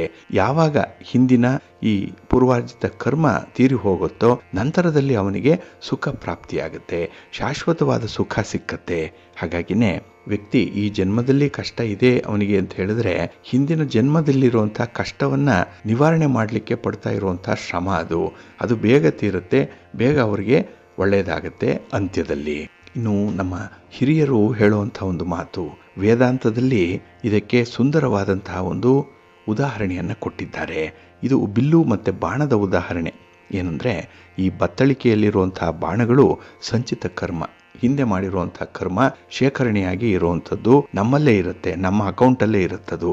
ಇನ್ನು ಬಿಲ್ಲಿನ ಮೇಲೆ ಹೂಡಿರುವಂಥ ಇನ್ನು ಬಿಡದೇ ಇರುವಂಥ ಬಾಣ ಇದೆಯಲ್ಲ, ಇದು ಆಗಾಮಿ ಕರ್ಮ. ಅದು ಈ ಜನ್ಮದಲ್ಲಿ ಈ ತತ್ಕಾಲದಲ್ಲಿ ಈ ದಿನ ನಾವು ಅನುಭವಿಸ್ತಾ ಇರುವಂಥದ್ದು. ಇದನ್ನು ನಾವು ಗಮನಿಸ್ತಾ ಇದ್ದೀವಿ, ಇದನ್ನು ನಾವು ನೋಡಬಹುದು ಕಣ್ಣಿಂದ. ಇದನ್ನು ಬದಲಾವಣೆ ಮಾಡಿಕೊಳ್ಳಿಕ್ಕೆ ಸಾಧ್ಯ ಇದೆ, ಏಕೆಂದರೆ ಆ ಬಾಣ ಇನ್ನು ಬಿಲ್ಲಿನಿಂದ ಮುಂದೆ ಹೋಗಿಲ್ಲ. ಹಾಗಾಗಿ ಇದನ್ನು ನಾವು ಆಗಾಮಿ ಕರ್ಮ ಅಂತ ಹೇಳ್ತೀವಿ. ಇನ್ನು ಬಿಲ್ಲಿನಿಂದ ಈಗಾಗಲೇ ಸಿಡಿದು ಹೋಗಿರುವಂಥ ಬಾಣ ಇದೆಯಲ್ಲ, ಇದೇ ಪ್ರಾರಬ್ಧ ಕರ್ಮ. ಏಕೆಂದರೆ ಒಮ್ಮೆ ಬಾಣ ಬಿಟ್ಟ ಮೇಲೆ ಅದನ್ನು ವಾಪಸ್ಸು ಪಡ್ಕೊಳ್ಳಿಕ್ಕೆ ಸಾಧ್ಯ ಇಲ್ಲ, ಅದು ಅದರ ಗುರಿಯನ್ನು ತಲುಪಲೇಬೇಕು. ಹಾಗಾಗಿ ಒಬ್ಬ ವ್ಯಕ್ತಿ ಈ ಜನ್ಮದಲ್ಲಿ ಎಷ್ಟೇ ಸಾತ್ವಿಕನಾಗಿದ್ದರೂ ಕೂಡ ಪುಣ್ಯವಂತನಾಗಿದ್ದರೂ ಕೂಡ ಅವನು ಹುಟ್ಟುವ ಮುನ್ನವೇ ದುಃಖವನ್ನು ಅನುಭವಿಸಬೇಕು ಅನ್ನುವಂಥದ್ದು ವಿಧಿ ಲಿಖಿತವಾಗಿ ಇರುವಂಥದ್ದು. ಹಾಗಾಗಿ ಅಂಥವರು ಈ ಜನ್ಮದಲ್ಲಿ ಕಷ್ಟಪಡ್ತಾರೆ. ಸಾತ್ವಿಕವಾಗಿದ್ದರೂ, ಒಳ್ಳೆಯ ಗುಣಗಳಿದ್ದರೂ, ಯಾವುದೇ ಕೆಟ್ಟ ಅಭ್ಯಾಸಗಳು ಇಲ್ಲದೇ ಇದ್ದರೂ ಕೂಡ ಅವರಿಗೆ ದುಃಖ ನೋವು ಇದ್ದೇ ಇರುತ್ತೆ. ಇದು ಈ ಕಾರಣಕ್ಕಾಗಿಯೇ. ಹಾಗಾಗಿ ಈ ಪ್ರಾರಬ್ಧ ಅನ್ನುವಂಥ ಬಾಣ ಅಂಥವ್ರಿಗೆ ತಾಗಲೇಬೇಕು. ಹಾಗಾಗಿನೇ ಈ ಪಾಪ ಅಥವಾ ಪುಣ್ಯ ಅನ್ನುವಂಥದ್ದು ತೀವ್ರವಾಗಿದ್ದರೆ ಅದನ್ನೇ ಅತ್ಯುತ್ಕಟ ಅಂತ ಹೇಳಿ ಕರೀತಾರೆ. ಅದರ ಫಲ ಈ ಜನ್ಮದಲ್ಲೇ ಸಿಕ್ಕಿಬಿಡುತ್ತೆ. ಉದಾಹರಣೆ ನೋಡೋದಾದರೆ ಇಲ್ಲಿ ಬೆಂಕಿಗೆ ಕೈ ಇಟ್ಟರೆ ತಕ್ಷಣ ಸುಡುತ್ತೆ, ಇದು ತೀವ್ರವಾದಂತಹ ಕರ್ಮ. ಆದರೆ ಬೀಜವನ್ನು ಬಿತ್ತಿದರೆ ಮರ ಆಗಲಿಕ್ಕೆ ವರ್ಷಗಳೇ ಬೇಕಾಗುತ್ತೆ, ಇದು ಸಾಮಾನ್ಯವಾದಂತಹ ಕರ್ಮ. ಹಾಗಾಗಿ ಈಗ ಈ ಪಾಪಿಗಳು ದುಷ್ಟರು ಮಾಡ್ತಾ ಇರುವಂಥ ಪಾಪ ಸಾಮಾನ್ಯವಾಗಿದ್ದರೆ ಅದು ಶೇಖರಣೆ ಆಗ್ತಾ ಇರುತ್ತೆ. ಪುಣ್ಯವಂತರು ಮಾಡ್ತಾ ಇರುವಂಥ ಪುಣ್ಯವೂ ಕೂಡ ಶೇಖರಣೆ ಆಗ್ತಾ ಇರುತ್ತೆ. ಕಾಲ ಪಕ್ವವಾದಾಗ ಅದು ಸ್ಫೋಟಗೊಳ್ಳುತ್ತೆ. ಹಾಗಾಗಿ ಪಾಪಿಗಳು ಸುಖವಾಗಿರುವಂಥದ್ದು ಅವರ ಅಳಿದುಳದ ಪುಣ್ಯದ ಮುಕ್ತಾಯದ ಸೂಚನೆ ಇದು. ಆದರೆ ಪುಣ್ಯವಂತರು ಕಷ್ಟಪಡ್ತಾ ಇರುವಂಥದ್ದು ಅವರ ಹಳೆಯ ಪಾಪಗಳ ಶುದ್ಧೀಕರಣದ ಪ್ರಕ್ರಿಯೆ ಇದು. ಹಾಗಾಗಿನೇ ಈ ಪಾಪ ಪುಣ್ಯಗಳ ಲೆಕ್ಕಾಚಾರ ಬಹಳ ನಿಗೂಢವಾಗಿ ಇರುವಂಥದ್ದು. ಇಲ್ಲಿ ರೈತ ಹೊಲವನ್ನ ಹುತ್ತು ಬಿತ್ತು ಗೊಬ್ಬರ ಹಾಕಿ ಕಷ್ಟಪಡುವಾಗ ಅದು ಅವನಿಗೆ ಶಾರೀರಿಕವಾದ ಪರಿಶ್ರಮ. ಇದನ್ನೇ ನಾವು ಪುಣ್ಯವಂತರು ಕಷ್ಟಪಡ್ತಾ ಇದ್ದಾರೆ ಅನ್ನುವಂಥದ್ದನ್ನ ಇದರಲ್ಲಿ ಸಂಕೇತಿಸಬಹುದು. ಹಾಗಾಗಿನೇ ಒಬ್ಬ ರೈತ ಕಷ್ಟಪಡ್ತಾ ಇದ್ರೆ, ಪರಿಶ್ರಮ ಪಡ್ತಾ ಇದ್ರೆ ಅದು ಭವಿಷ್ಯದ ಉತ್ತಮ ಬೆಳೆಯನ್ನು ಪಡ್ಕೊಳ್ಳಿಕ್ಕಾಗಿ. ಆ ರೀತಿಯಲ್ಲೇ ಪುಣ್ಯವಂತರು ಈ ದಿನ ಕಷ್ಟಪಡ್ತಾ ಇದ್ದಾರೆ ಅಂತ ಹೇಳಿದ್ರೆ ಭವಿಷ್ಯದಲ್ಲಿ ಅವರಿಗೆ ಉತ್ತಮವಾದಂತಹ ಬೆಳೆ ಇರುತ್ತೆ, ಉತ್ತಮವಾದಂತಹ ಫಲ ಸಿಕ್ಕತ್ತೆ. ಆದರೆ ಕೆಲವು ಪಾಪಿಗಳು ಸುಖದ ಜೀವನವನ್ನ ನಡೆಸ್ತಾ ಇರ್ತಾರೆ. ಅವರು ಹೊಲದಲ್ಲಿರುವಂತಹ ಕಳೆಯನ್ನೂ ತೆಗೆಯಲ್ಲ, ಯಾವುದೇ ರೀತಿಯ ಪರಿಶ್ರಮದ ಕೆಲಸವನ್ನು ಕೂಡ ಭೂಮಿಗಾಗಿ ಮಾಡಲ್ಲ. ಆದರೆ ತತ್ಕಾಲಕ್ಕೆ ಅವರು ಆರಾಮವಾಗಿರ್ಬೋದು. ಆದರೆ ಸುಗ್ಗಿಯ ಕಾಲದಲ್ಲಿ ಅವರು ಪರಿತಪಿಸಬೇಕಾಗತ್ತೆ, ದುಃಖ ಪಡಬೇಕಾಗತ್ತೆ. ಹಾಗಾಗಿನೇ ಒಂದಲ್ಲ ಒಂದು ದಿನ ಪಾಪಿಗಳು ಕೂಡ ದುಃಖ ಅನುಭವಿಸಲೇಬೇಕು ಅನ್ನುವಂಥದ್ದು ಇದರ ಒಂದು ಸೂಚಕ. ಹಾಗಾಗಿನೇ ನಮ್ಮ ಹಿಂದಿನ ಕರ್ಮದ ಆಧಾರದ ಮೇಲೆ ನಾವು ಮಾಡಿರುವಂತಹ ಒಳ್ಳೆಯ ಕೆಲಸ, ಕೆಟ್ಟ ಕೆಲಸ, ಇದರ ಆಧಾರದ ಮೇಲೆ ಈ ಜನ್ಮದಲ್ಲಿ ನಮಗೆ ಸುಖ ದುಃಖಗಳು ಪ್ರಾಪ್ತಿಯಾಗತ್ತೆ. ಹಾಗಾಗಿ ಶಾಶ್ವತವಾದಂತಹ ಸುಖವನ್ನು ಪಡ್ಕೊಳ್ಳುವಂಥವ್ರು ಪುಣ್ಯವಂತರು, ಪುಣ್ಯದ ಕೆಲಸಗಳನ್ನು ಮಾಡುವಂಥವ್ರು. ಹಾಗಾಗಿ ತಾಳ್ಮೆಯಿಂದ ಇದ್ದು ಒಳ್ಳೆಯ ಕೆಲಸಗಳನ್ನು ಮುಂದುವರಿಸಿದ್ರೆ ಒಳ್ಳೆಯ ಫಲಿತಾಂಶಗಳು ಸಿಕ್ಕೇ ಸಿಕ್ಕತ್ತೆ. ಇದನ್ನು ನಂಬಿಕೆಯಿಂದ ಮಾಡಿ, ನಿಷ್ಠೆಯಿಂದ ಮಾಡಿ. ಮುಂದಿನ ಫಲ ಭಗವಂತ ನಿಮಗೆ ಒಳ್ಳೆಯದನ್ನೇ ಕೊಡ್ತಾನೆ, ಒಳ್ಳೆಯದೇ ಆಗತ್ತೆ. ಬಂಧುಗಳೇ, ಇನ್ನು ಮುಂದೆ ದ್ವಾದಶ ರಾಶಿಯವರ ಗೋಚಾರ ಫಲಗಳು ಹೇಗಿವೆ ನೋಡೋಣ ಬನ್ನಿ. ಮೊದಲಿಗೆ ಮೇಷರಾಶಿ. ಮೇಷರಾಶಿಯವರಿಗೆ ಈ ದಿನ ಅಷ್ಟಮದಲ್ಲಿ ಚಂದ್ರ ಇದ್ದಾನೆ. ಜೊತೆಗೆ ಈ ದಿನ ಗಜಕೇಸರಿ ಯೋಗ ರೂಪುಗೊಳ್ತಾ ಇರುವಂಥ ಸಂದರ್ಭ ಕೂಡ ಇದೆ. ಹಾಗಾಗಿನೇ ಈ ದಿನ ಮಿಶ್ರ ಫಲಗಳಿರುತ್ತೆ. ಆದರೂ ಕೂಡ ನಿಮಗೆ ಒಂದು ಅಡ್ವಾಂಟೇಜ್ ಏನಂದರೆ ಈ ದಿನ ನೀವು ನಿಮ್ಮ ಜೀವನ ಶೈಲಿಯಲ್ಲಿ ಸುಧಾರಣೆಯನ್ನು ಮಾಡಿಕೊಳ್ಳಿಕ್ಕೆ, ಕೆಲವೊಂದು ಬದಲಾವಣೆಗಳನ್ನು ಮಾಡಿಕೊಳ್ಳಿಕ್ಕೆ ಅತ್ಯುತ್ತಮವಾದಂಥ ಒಂದು ಸಮಯ. ಬಹಳ ದಿನಗಳಿಂದ ನೀವು ನಿರೀಕ್ಷೆ ಮಾಡ್ತಾ ಇದ್ದಂಥ ಒಂದು ಕೆಲಸ ಈ ದಿನ ಆಗತ್ತೆ. ಹಣಕಾಸಿಗೆ ಸಂಬಂಧಪಟ್ಟಂಥ ಕೆಲಸ ಅದು. ಹಾಗಾಗಿ ಮುಂದೆ ನಿಮಗೆ ತುಂಬ ಲಾಭ ಉಂಟಾಗುವಂಥ ಸಂದರ್ಭ ಇದೆ. ಆದರೆ ತಾಳ್ಮೆಯಿಂದ ನೀವು ವ್ಯವಹಾರಗಳನ್ನು ಮುಂದುವರಿಸಬೇಕಾಗತ್ತೆ. ಇನ್ನು ಈ ದಿನ ನೀವು ಹಳೆಯ ತಪ್ಪುಗಳಿಂದ ಪಾಠವನ್ನು ಕಲಿಬೇಕು. ಅದು ಅನುಭವ. ಹಾಗಾಗಿ ಮಾಡಿದ ತಪ್ಪನ್ನೇ ಮತ್ತೆ ಮತ್ತೆ ಪುನರಾವರ್ತನೆ ಮಾಡುವಂಥದ್ದಲ್ಲ, ಆ ತಪ್ಪಿನ ಅರಿವು ಈ ದಿನ ನಿಮಗೆ ಉಂಟಾಗುತ್ತೆ. ಅದರಿಂದ ಪಶ್ಚಾತ್ತಾಪ ಕೂಡ ಉಂಟಾಗುತ್ತೆ. ಹಾಗೆ ಈ ದಿನ ಬಹಳ ಮುಖ್ಯವಾಗಿ ನೀವು ಅಪರಿಚಿತ ವ್ಯಕ್ತಿಗಳ ಜೊತೆಯಲ್ಲಿ ಯಾವುದೇ ರೀತಿಯ ವ್ಯವಹಾರಗಳನ್ನು ಇಟ್ಕೊಳ್ಬೇಡಿ. ಯಾವುದೇ ರೀತಿಯ ಮಾತುಕತೆ ಆಗಲಿ, ಯಾವುದೇ ಅಗ್ರಿಮೆಂಟ್ ಆಗಲಿ, ರಹಸ್ಯ ಕಾರ್ಯಾಚರಣೆಗಳಾಗಲಿ ಇದು ಈ ದಿನ ಇರಬಾರ್ದು. ಇದರಿಂದ ನಿಮಗೆ ಭಾರಿ ಹಿನ್ನಡೆ ಉಂಟಾಗುವಂಥ ಸಾಧ್ಯತೆ ಇರುತ್ತೆ. ಇನ್ನು ಈ ದಿನ ಕೆಲವೊಂದು ಅಹಿತಕರವಾದಂತಹ ಘಟನೆಗಳು ಕೂಡ ನಡೆಯುತ್ತೆ. ಅದು ನಿಮ್ಮ ಮನಃಶಾಂತಿಯನ್ನು ಕೆಡಿಸುವಂಥದ್ದು. ಹಾಗಾಗಿನೇ ನಿಮ್ಮ ಕೆಲಸದ ಮೇಲೆ ನೀವು ಗಮನ ಇಡಿ. ನಿಮ್ಮ ಕಾನ್ಸಂಟ್ರೇಷನ್ ಎಲ್ಲ ಈ ದಿನ ನಿಮ್ಮ ಚಟುವಟಿಕೆಯ ಮೇಲೆ ಇರಬೇಕೇ ಹೊರತು ಬೇರೆ ವಿದ್ಯಮಾನಗಳನ್ನು ಕಡೆಗಣಿಸಬೇಕಾಗುತ್ತೆ. ಇನ್ನು ಈ ದಿನ ವಿರೋಧಿಗಳ ಹೇಳಿಕೆಗೆ ಮಹತ್ವವನ್ನು ಕೊಡಬೇಡಿ. ಇದು ಕೂಡ ನಿಮಗೆ ತುಂಬ ಆಘಾತವನ್ನು ತರುತ್ತೆ. ಒಟ್ಟಾರೆ ಈ ದಿನ ನಿಮ್ಮ ಒಂದು ಕೆಲಸ ಕಾರ್ಯಗಳ ಬಗ್ಗೆ ಮಾತ್ರ ನಿಮ್ಮ ಗಮನ ಇರಲಿ, ನಿಷ್ಠೆ ಇರಲಿ, ಒಳ್ಳೆಯದಾಗುತ್ತೆ. ನಿಮ್ಮ ಮನೆ ದೇವರನ್ನು ಸ್ಮರಣೆ ಮಾಡ್ತಾ ಇರಿ. ಆಂಜನೇಯ ಸ್ತೋತ್ರವನ್ನು ಹೇಳ್ಕೊಳ್ಳಿ. ಹನುಮಾನ್ ಚಾಲೀಸನ್ನು ಹೇಳ್ತಾ ಇರಿ, ಒಳ್ಳೆಯದಾಗುತ್ತೆ. ನಿಮ್ಮ ಅದೃಷ್ಟದ ಬಣ್ಣ ಕೇಸರಿ, ಅದೃಷ್ಟದ ದಿಕ್ಕು ಉತ್ತರ ದಿಕ್ಕು, ಅದೃಷ್ಟ ಸಂಖ್ಯೆ 5. ವೃಷಭ ರಾಶಿ. ವೃಷಭ ರಾಶಿಯವರಿಗೆ ಈ ದಿನ ಸುಖಮಯವಾಗಿರುವಂತಹ ದಿನ. ಅದರಲ್ಲೂ ಗಜಕೇಸರಿ ಯೋಗ ರೂಪುಗೊಳ್ತಾ ಇರುವಂತಹ ಸಂದರ್ಭ. ನಿಮ್ಮ ಕೆಲಸ ಕಾರ್ಯಗಳಲ್ಲಿ ನಿಮಗೆ ತುಂಬ ಪ್ರಗತಿ ಇದೆ. ಹಾಗೆ ಈ ದಿನ ನಿಮ್ಮ ಸುಖ ಸೌಲಭ್ಯಗಳು ಹೆಚ್ಚಾಗುತ್ತೆ. ಅದಕ್ಕಾಗಿ ಸಾಕಷ್ಟು ಶ್ರಮ ಪಡ್ತೀರಿ, ಸಾಕಷ್ಟು ಹಣವನ್ನು ಕೂಡ ಖರ್ಚು ಮಾಡ್ತೀರಿ. ಒಟ್ಟಾರೆ ಕಂಫರ್ಟ್ ಝೋನಲ್ಲಿರುವಂಥ ದಿನ ಇದು. ಹಾಗೆ ಈ ದಿನ ನಿಮಗೆ ಪ್ರೋತ್ಸಾಹದಾಯಕವಾಗಿ ಇರುವಂಥದ್ದು, ತುಂಬ ಸಪೋರ್ಟಿವ್ ಆಗಿರುತ್ತೆ. ಸನ್ನಿವೇಶ ಚೆನ್ನಾಗಿದೆ. ನಿಮ್ಮ ಬಂಧುಗಳು, ಮಿತ್ರರು, ನಿಮ್ಮ ಮೇಲಧಿಕಾರಿಗಳು, ಸಹೋದ್ಯೋಗಿಗಳು ಎಲ್ಲರೂ ನಿಮ್ಮ ಕೆಲಸ ಕಾರ್ಯಗಳಿಗೆ ಸಹಕಾರವನ್ನು ಕೊಡುವಂಥವ್ರೆ. ಹಾಗಾಗಿ ಒಂದು ಕೆಲಸ ಗೊತ್ತಿಲ್ಲ ಅಂದರೆ ಅದರ ಬಗ್ಗೆ ಮಾರ್ಗದರ್ಶನ ನೀಡುವಂಥವರು ಇದ್ದಾರೆ. ಹಾಗೆ ಕೆಲಸದ ಜೊತೆ ಸಾಥ್ ಕೊಡುವಂಥವರು ಕೂಡ ನಿಮ್ಮ ಜೊತೆಯಲ್ಲಿರ್ತಾರೆ. ಹಾಗೆ ಈ ದಿನ ನಿಮ್ಮ ಎಲ್ಲ ಪ್ರಯತ್ನಗಳಿಗೂ ಕೂಡ ಉತ್ತಮವಾದಂಥ ಒಂದು ಪ್ರತಿಫಲ ಸಿಕ್ಕತ್ತೆ. ಹಾಗೆ ನಿಮ್ಮ ವ್ಯಾಪಾರದಲ್ಲಿ, ವ್ಯವಹಾರದಲ್ಲಿ, ಅದರಲ್ಲೂ ಸ್ವಂತ ಬಿಸ್ನೆಸ್ಸಲ್ಲಿ ಇನ್ನೂ ಮುಂದೆ ಹೋಗಿ ಈ ಪಾರ್ಟ್ನರ್ಶಿಪ್ಪಲ್ಲಿ ಮಾಡುವಂಥ ವ್ಯವಹಾರ ನಿಮಗೆ ಅತ್ಯದ್ಭುತವಾದಂತಹ ಅನುಕೂಲತೆಗಳನ್ನು ತರುತ್ತೆ. ಒಟ್ಟಾರೆ ನೀವು ಮಾಡುವಂಥ ಪ್ರಯತ್ನಗಳು ನಿಮಗೆ ಸಮಾಧಾನವನ್ನು ತರುತ್ತೆ. ಇನ್ನು ಸಣ್ಣ ಪುಟ್ಟ ಭಿನ್ನಾಭಿಪ್ರಾಯಗಳೇನಾದರೂ ಬಂದಿದ್ದರೆ ಅದನ್ನು ಪರಿಹಾರ ಮಾಡಿಕೊಳ್ಳಿಕ್ಕೂ ಕೂಡ ಈ ದಿನ ತುಂಬ ಅವಕಾಶಗಳು ಸಿಕ್ಕತ್ತೆ.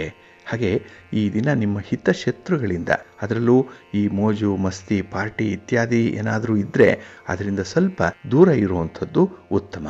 ಇನ್ನು ವಿಶೇಷವಾಗಿ ಹಣ ಖರ್ಚು ಮಾಡುವಂಥ ಸಂದರ್ಭ ಏನಾದರೂ ಈ ದಿನ ಬಹಳ ವಿಪರೀತವಾಗಿ ಬಂದರೆ ಅದರ ಬಗ್ಗೆ ಲೆಕ್ಕಾಚಾರ ಇರಲಿ. ಹಾಗೆ ಈ ದಿನ ನಿಮ್ಮ ಕುಟುಂಬದಲ್ಲಿರುವಂಥ ಹಿರಿಯರ ಆರೋಗ್ಯದ ಕಡೆ ಸ್ವಲ್ಪ ಗಮನ ಕೊಡಿ. ನಿಮ್ಮ ಮನೆ ದೇವರನ್ನು ಸ್ಮರಣೆ ಮಾಡ್ತಾ ಇರಿ. ನಿಮ್ಮ ಇಷ್ಟ ದೇವರನ್ನು ಪ್ರಾರ್ಥನೆ ಮಾಡ್ಕೊಳ್ಳಿ. ಮಹಾಗಣಪತಿಯನ್ನು ಆರಾಧನೆ ಮಾಡಿ ಸ್ತೋತ್ರ ಹೇಳ್ಕೊಳ್ಳಿ, ಒಳ್ಳೆಯದಾಗುತ್ತೆ. ನಿಮ್ಮ ಅದೃಷ್ಟದ ಬಣ್ಣ ತಿಳಿ ಹಸಿರು, ಅದೃಷ್ಟದ ದಿಕ್ಕು ಈಶಾನ್ಯ ದಿಕ್ಕು, ಅದೃಷ್ಟ ಸಂಖ್ಯೆ 1. ಮಿಥುನ ರಾಶಿ. ಮಿಥುನ ರಾಶಿಯವರಿಗೆ ಈ ದಿನ ಶುಭ ಫಲಗಳಿರುವಂತಹ ದಿನ, ಸಂತೋಷದ ದಿನ. ಏಕೆಂದರೆ ನಿಮ್ಮ ಕೆಲಸ ಕಾರ್ಯಗಳಲ್ಲಿ ನಿಮಗೆ ತುಂಬ ನಿಷ್ಠೆ ಇದೆ. ಕೆಲಸ ಮಾಡಬೇಕು ಅನ್ನುವಂಥ ಹುಚ್ಚು ಆವೇಶ ಈ ದಿನ ನಿಮಗೆ ಇರುವಂಥದ್ದು. ಅದಕ್ಕಾಗಿಯೇ ಈ ಕನ್ಸಿಸ್ಟೆನ್ಸಿ ಚೆನ್ನಾಗಿರೋದ್ರಿಂದ ನಿಮ್ಮ ಪ್ರಯತ್ನಗಳು ಒಳ್ಳೆಯ ಪ್ರತಿಫಲವನ್ನು ತರುತ್ತೆ. ಅದರಲ್ಲೂ ಬಹಳ ದಿನಗಳಿಂದ ನೀವು ಪ್ರಯತ್ನ ಮಾಡ್ತಾ ಇದ್ದಂತಹ ಒಂದು ಲಾಭದ ಕೆಲಸ ಈ ದಿನ ಪೂರ್ಣ ಆಗುವಂಥ ಸಾಧ್ಯತೆ ಇದೆ. ಹಾಗಾಗಿನೇ ಈ ದಿನ ನಿಮಗೆ ಅನಿರೀಕ್ಷಿತವಾಗಿ ಲಾಭ ತರುವಂಥ ದಿನ.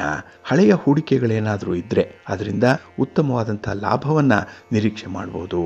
ಅದರಲ್ಲೂ ಈ ಗಜಕೇಸರಿ ಯೋಗ ಈ ದಿನ ನಿಮಗೆ ಹಣದ ವಿಚಾರದಲ್ಲಿ ತುಂಬ ಭದ್ರತೆಯನ್ನು ಒದಗಿಸುತ್ತೆ. ಒಂದು ಸೆಕ್ಯೂರಿಟಿ ಫೀಲಿಂಗ್ ಈ ದಿನ ಬರುವಂಥದ್ದು. ಹಾಗಾಗಿ ಉದ್ಯೋಗವನ್ನು ನೀವು ಬದಲಾವಣೆ ಮಾಡಬೇಕು, ನಿಮ್ಮ ವ್ಯಾಪಾರ ವ್ಯವಹಾರಗಳನ್ನು ವಿಸ್ತರಣೆ ಮಾಡಬೇಕು. ಇಂತಹ ಪ್ರಯತ್ನಗಳಲ್ಲೂ ಕೂಡ ನಿಮಗೆ ಒಳ್ಳೆಯ ಅನುಕೂಲತೆಗಳು ಒದಗಿ ಬರುತ್ತೆ. ಏಕೆಂದರೆ ಗ್ರಹಗತಿಗಳು ನಿಮಗೆ ಅನುಕೂಲಕರವಾಗಿರೋದ್ರಿಂದ ನಿಮ್ಮ ಕಾರ್ಯ ಸಾಧನೆ ಮಾಡಲಿಕ್ಕೆ ಅದರ ಸದುಪಯೋಗವನ್ನು ಮಾಡಿಕೊಳ್ಳುವಂಥದ್ದು ತುಂಬ ಉತ್ತಮ. ಹಾಗೆ ಈ ದಿನ ಕೆಲವೊಂದು ನೀತಿ ನಿಯಮಗಳನ್ನು ಪಾಲನೆ ಮಾಡೋದ್ರಿಂದ ನಿಮಗೆ ತುಂಬ ಅನುಕೂಲತೆ ಇದೆ, ಸಂತೋಷ ಇದೆ.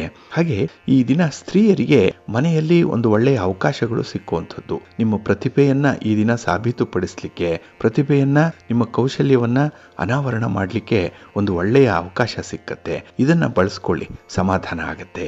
ಇನ್ನು ವಿಶೇಷವಾಗಿ ವೈವಾಹಿಕ ಜೀವನದಲ್ಲಿ ಇದ್ದಂತಹ ಭಿನ್ನಾಭಿಪ್ರಾಯಗಳು ಅದನ್ನ ಬಗೆಹರಿಸಿಕೊಳ್ಳಿಕ್ಕೆ ಈ ದಿನದ ಪ್ರಯತ್ನ ನಿಮಗೆ ವರದಾನವಾಗಿರುತ್ತೆ.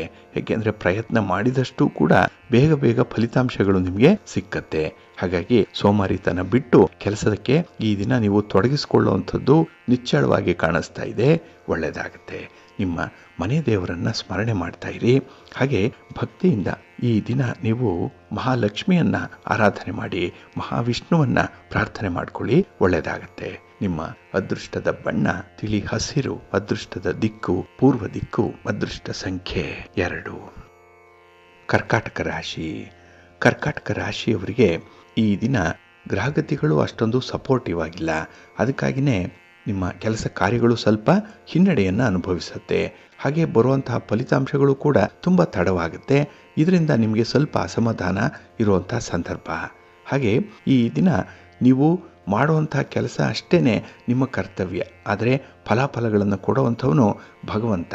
ಹಾಗಾಗಿ ಈ ದಿನ ಕೆಲಸಗಳನ್ನು ಮುಂದುವರಿಸಿ, ಫಲಾಫಲಗಳನ್ನು ನೀವು ನಿರೀಕ್ಷೆ ಮಾಡಬೇಡಿ. ಪಾಲಿಗೆ ಬಂದದ್ದೇ ಪಂಚಾಮೃತ ಅಂತ ಹೇಳಿ ನೀವು ಪರಿಗಣಿಸಬೇಕಾಗತ್ತೆ.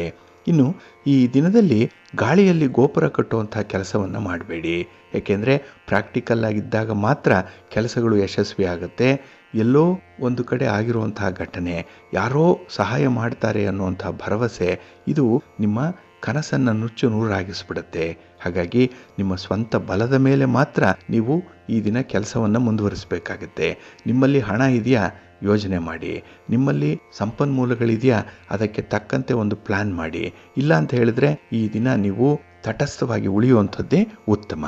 ಇನ್ನು ಈ ದಿನ ಬಹಳ ದಿನಗಳಿಂದ ನಿಂತು ಹೋಗಿರುವಂಥ ಕೆಲಸ ಕಾರ್ಯಗಳನ್ನು ಪೂರ್ಣಗೊಳಿಸಲಿಕ್ಕೆ ಈ ದಿನ ಸೂಕ್ತವಾಗಿರುವಂಥ ದಿನ.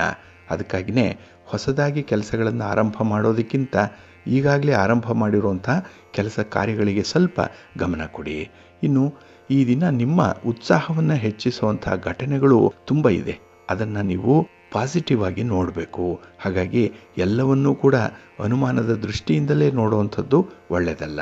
ಹಾಗೆ ಈ ದಿನ ನಿಮ್ಮ ಇಷ್ಟ ದೇವರನ್ನು ಆರಾಧನೆ ಮಾಡ್ತಾ ಇರಿ. ಭಕ್ತಿಯಿಂದ ಶಿವಪಂಚಾಕ್ಷರಿ ಮಂತ್ರವನ್ನು ಹೇಳ್ಕೊಳ್ಳಿ, ಶಿವ ಸ್ತೋತ್ರವನ್ನು ಹೇಳ್ಕೊಳ್ಳಿ, ಶಿವನ ಪರಿವಾರ ದೇವತೆಗಳನ್ನು ಪ್ರಾರ್ಥನೆ ಮಾಡ್ಕೊಳ್ಳಿ, ಒಳ್ಳೆಯದಾಗುತ್ತೆ.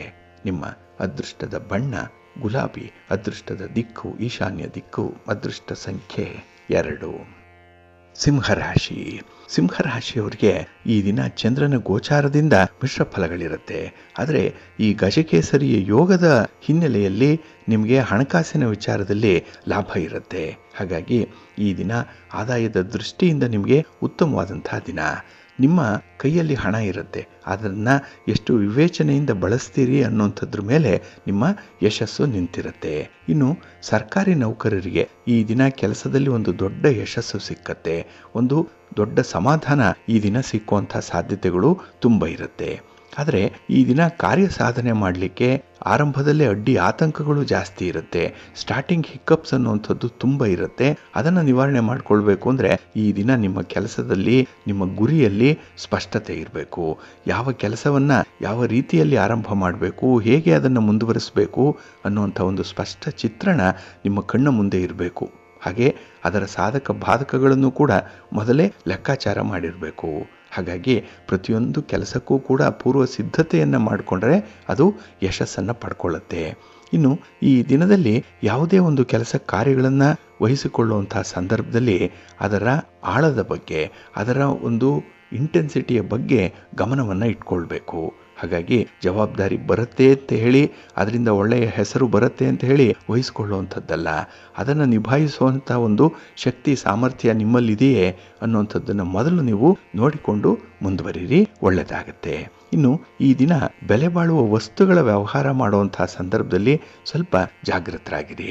ಅದರಲ್ಲೂ ಹಿತಶತ್ರುಗಳ ಬಗ್ಗೆ ಈ ದಿನ ಒಂದು ಕಣ್ಣು ಇಟ್ಟಿರಲೇಬೇಕು. ಯಾಕೆಂದರೆ ಅವರೇ ನಿಮ್ಮನ್ನು ದಾರಿ ತಪ್ಪಿಸುವಂಥವರು. ಈ ದಿನ ಸ್ವಲ್ಪ ಜಾಗ್ರತೆ.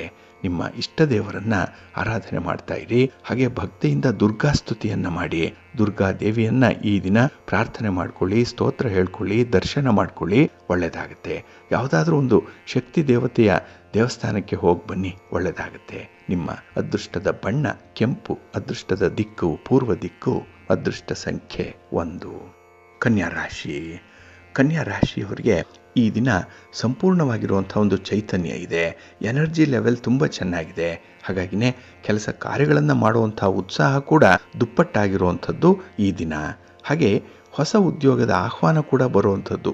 ಅದರಲ್ಲೂ ಈ ಗಜಕೇಸರಿ ಯೋಗದ ಒಂದು ಸಂದರ್ಭದಲ್ಲಿ ನಿಮಗೆ ಮನಸ್ಸು ತುಂಬ ತಿಳಿಯಾಗಿರುತ್ತೆ. ಕೆಲಸಗಳನ್ನು ಮಾಡುವಂಥ ಒಂದು ಉತ್ಸಾಹ ಚೆನ್ನಾಗಿರೋದ್ರಿಂದಲೇ ಒಂದು ಟೀಮ್ ವರ್ಕ್ ಮಾಡುವಂಥ ಸಾಧ್ಯತೆಗಳು ತುಂಬ ಇರುತ್ತೆ. ಇನ್ನು ಈ ದಿನ ನಿಮ್ಮ ಸಂಗಾತಿ, ನಿಮ್ಮ ಪ್ರೀತಿ ಪಾತ್ರರಿಂದ ಒಳ್ಳೆಯ ಬೆಂಬಲವನ್ನು ಕೂಡ ಪಡ್ಕೊಳ್ಳುವಂಥ ಸಾಧ್ಯತೆ ಇದೆ. ಹಣಕಾಸಿನ ನೆರವು ಸಿಕ್ಕತ್ತೆ. ಅದರಲ್ಲೂ ವಿಶೇಷ ದಿನಗಳೇನಾದರೂ ಈ ದಿನ ಇದ್ದರೆ ಒಂದು ಉಡುಗೊರೆಯನ್ನು ಪಡ್ಕೊಳ್ಳುವಂಥ ಸಂದರ್ಭ ಕೂಡ ಇದೆ. ಹಾಗೆ ಈ ದಿನ ದಕ್ಷತೆಯಿಂದ ಕಾರ್ಯನಿರ್ವಹಿಸ್ತೀರಿ. ಹಿರಿಯರ ಒಂದು ಸಲಹೆ ಮಾರ್ಗದರ್ಶನವನ್ನು ಪರಿಪಾಲನೆ ಮಾಡ್ತೀರಿ. ಇದು ಕಾರ್ಯ ಸಾಧನೆಗೆ ಬೇಕಾಗಿರುವಂಥ ಒಂದು ಸಂಪನ್ಮೂಲ. ಇದು ಅದನ್ನು ಪಡ್ಕೊಳ್ಳುವಂಥದ್ದು ಕೂಡ ಇದೆ. ಇನ್ನು ಈ ದಿನ ಹೆಚ್ಚಿನ ಪ್ರತಿಫಲವನ್ನು ಪಡ್ಕೊಳ್ಳೋ ಹಿನ್ನೆಲೆಯಲ್ಲೇ ಕೆಲಸಗಳು ಮುಂದುವರಿಯುತ್ತೆ. ಲಾಭ ಆಗಬೇಕು, ಹೆಸರು ಬರಬೇಕು, ನಿಮ್ಮ ಸಮಾಜದಲ್ಲಿ ನಿಮ್ಮ ಗೌರವ ಸ್ಥಾನಮಾನಗಳು ಹೆಚ್ಚಬೇಕು ಅನ್ನುವಂಥ ಹಿನ್ನೆಲೆಯಲ್ಲಿ ನೀವು ಮಾಡುವಂಥ ಕೆಲಸ ಕಾರ್ಯಗಳು ನಿಮ್ಮ ನಿರೀಕ್ಷೆಯ ಫಲವನ್ನು ತಂದುಕೊಡುತ್ತೆ. ಹಾಗೆ ಈ ದಿನ ತಮ್ಮದಲ್ಲದ ತಪ್ಪಿಗೂ ಕೂಡ ಕೆಲವೊಮ್ಮೆ ಶಿಕ್ಷೆಗಳಾಗ್ತಾ ಇರುತ್ತೆ. ಅದನ್ನು ನೋಡಿದ್ದೀರಿ. ಅಂತಹ ಅನುಭವ ಈ ದಿನ ನಿಮಗೂ ತಟ್ಟುವಂಥದ್ದು ಇದೆ. ಸ್ವಲ್ಪ ಎಚ್ಚರಿಕೆಯಿಂದ ಇರಿ. ಇನ್ನು ವಿಶೇಷತೆ ಅಂತ ಹೇಳಿದ್ರೆ ಬಹಳ ಬುದ್ಧಿವಂತಿಕೆಯಿಂದ ಈ ದಿನ ನಿಮ್ಮ ಹಿತಶತ್ರುಗಳನ್ನು ದೂರ ಇಡಬೇಕಾಗತ್ತೆ. ಹಾಗಾಗಿ ಯಾವ ರೀತಿಯ ಸ್ಟ್ರಾಟಜಿಯನ್ನು ಉಪಯೋಗಿಸ್ತಿರೋ ಗೊತ್ತಿಲ್ಲ. ಏಕೆಂದರೆ ನಿಮಗೆ ಸನ್ನಿವೇಶದ ಸಂಪೂರ್ಣವಾದಂತಹ ಅರಿವಿದೆ. ಅದನ್ನು ಉಪಯೋಗಿಸ್ಕೊಂಡು ನಿಮ್ಮ ಹಿತಶತ್ರುಗಳನ್ನು ಈ ದಿನ ನಿಮ್ಮ ವ್ಯವಹಾರಗಳಿಂದ ದೂರ ಇಡಬೇಕು. ಹಾಗೆ ಸ್ತ್ರೀ ವರ್ಗದವರಿಂದ ಕೂಡ ಸ್ವಲ್ಪ ಎಚ್ಚರಿಕೆಯಿಂದ ಇರಿ. ನಿಮ್ಮ ಮನೆ ದೇವರನ್ನು ಸ್ಮರಣೆ ಮಾಡ್ತಾ ಇರಿ. ಹಾಗೆ ಭಕ್ತಿಯಿಂದ ಈ ದಿನ ಸುಬ್ರಹ್ಮಣ್ಯ ಭುಜಂಗ ಸ್ತೋತ್ರವನ್ನು ಹೇಳ್ಕೊಳ್ಳಿ. ಶಿವನ ಪರಿವಾರ ದೇವತೆಗಳನ್ನು ಪ್ರಾರ್ಥನೆ ಮಾಡ್ಕೊಳ್ಳಿ, ಒಳ್ಳೆಯದಾಗುತ್ತೆ. ನಿಮ್ಮ ಅದೃಷ್ಟದ ಬಣ್ಣ ಬಿಳುಪು, ಅದೃಷ್ಟದ ದಿಕ್ಕು ಈಶಾನ್ಯ ದಿಕ್ಕು, ಅದೃಷ್ಟ ಸಂಖ್ಯೆ 1. ತುಲಾರಾಶಿ. ತುಲಾರಾಶಿಯವರಿಗೆ ಈ ದಿನ ತುಂಬ ಸಂತೋಷದ ದಿನ.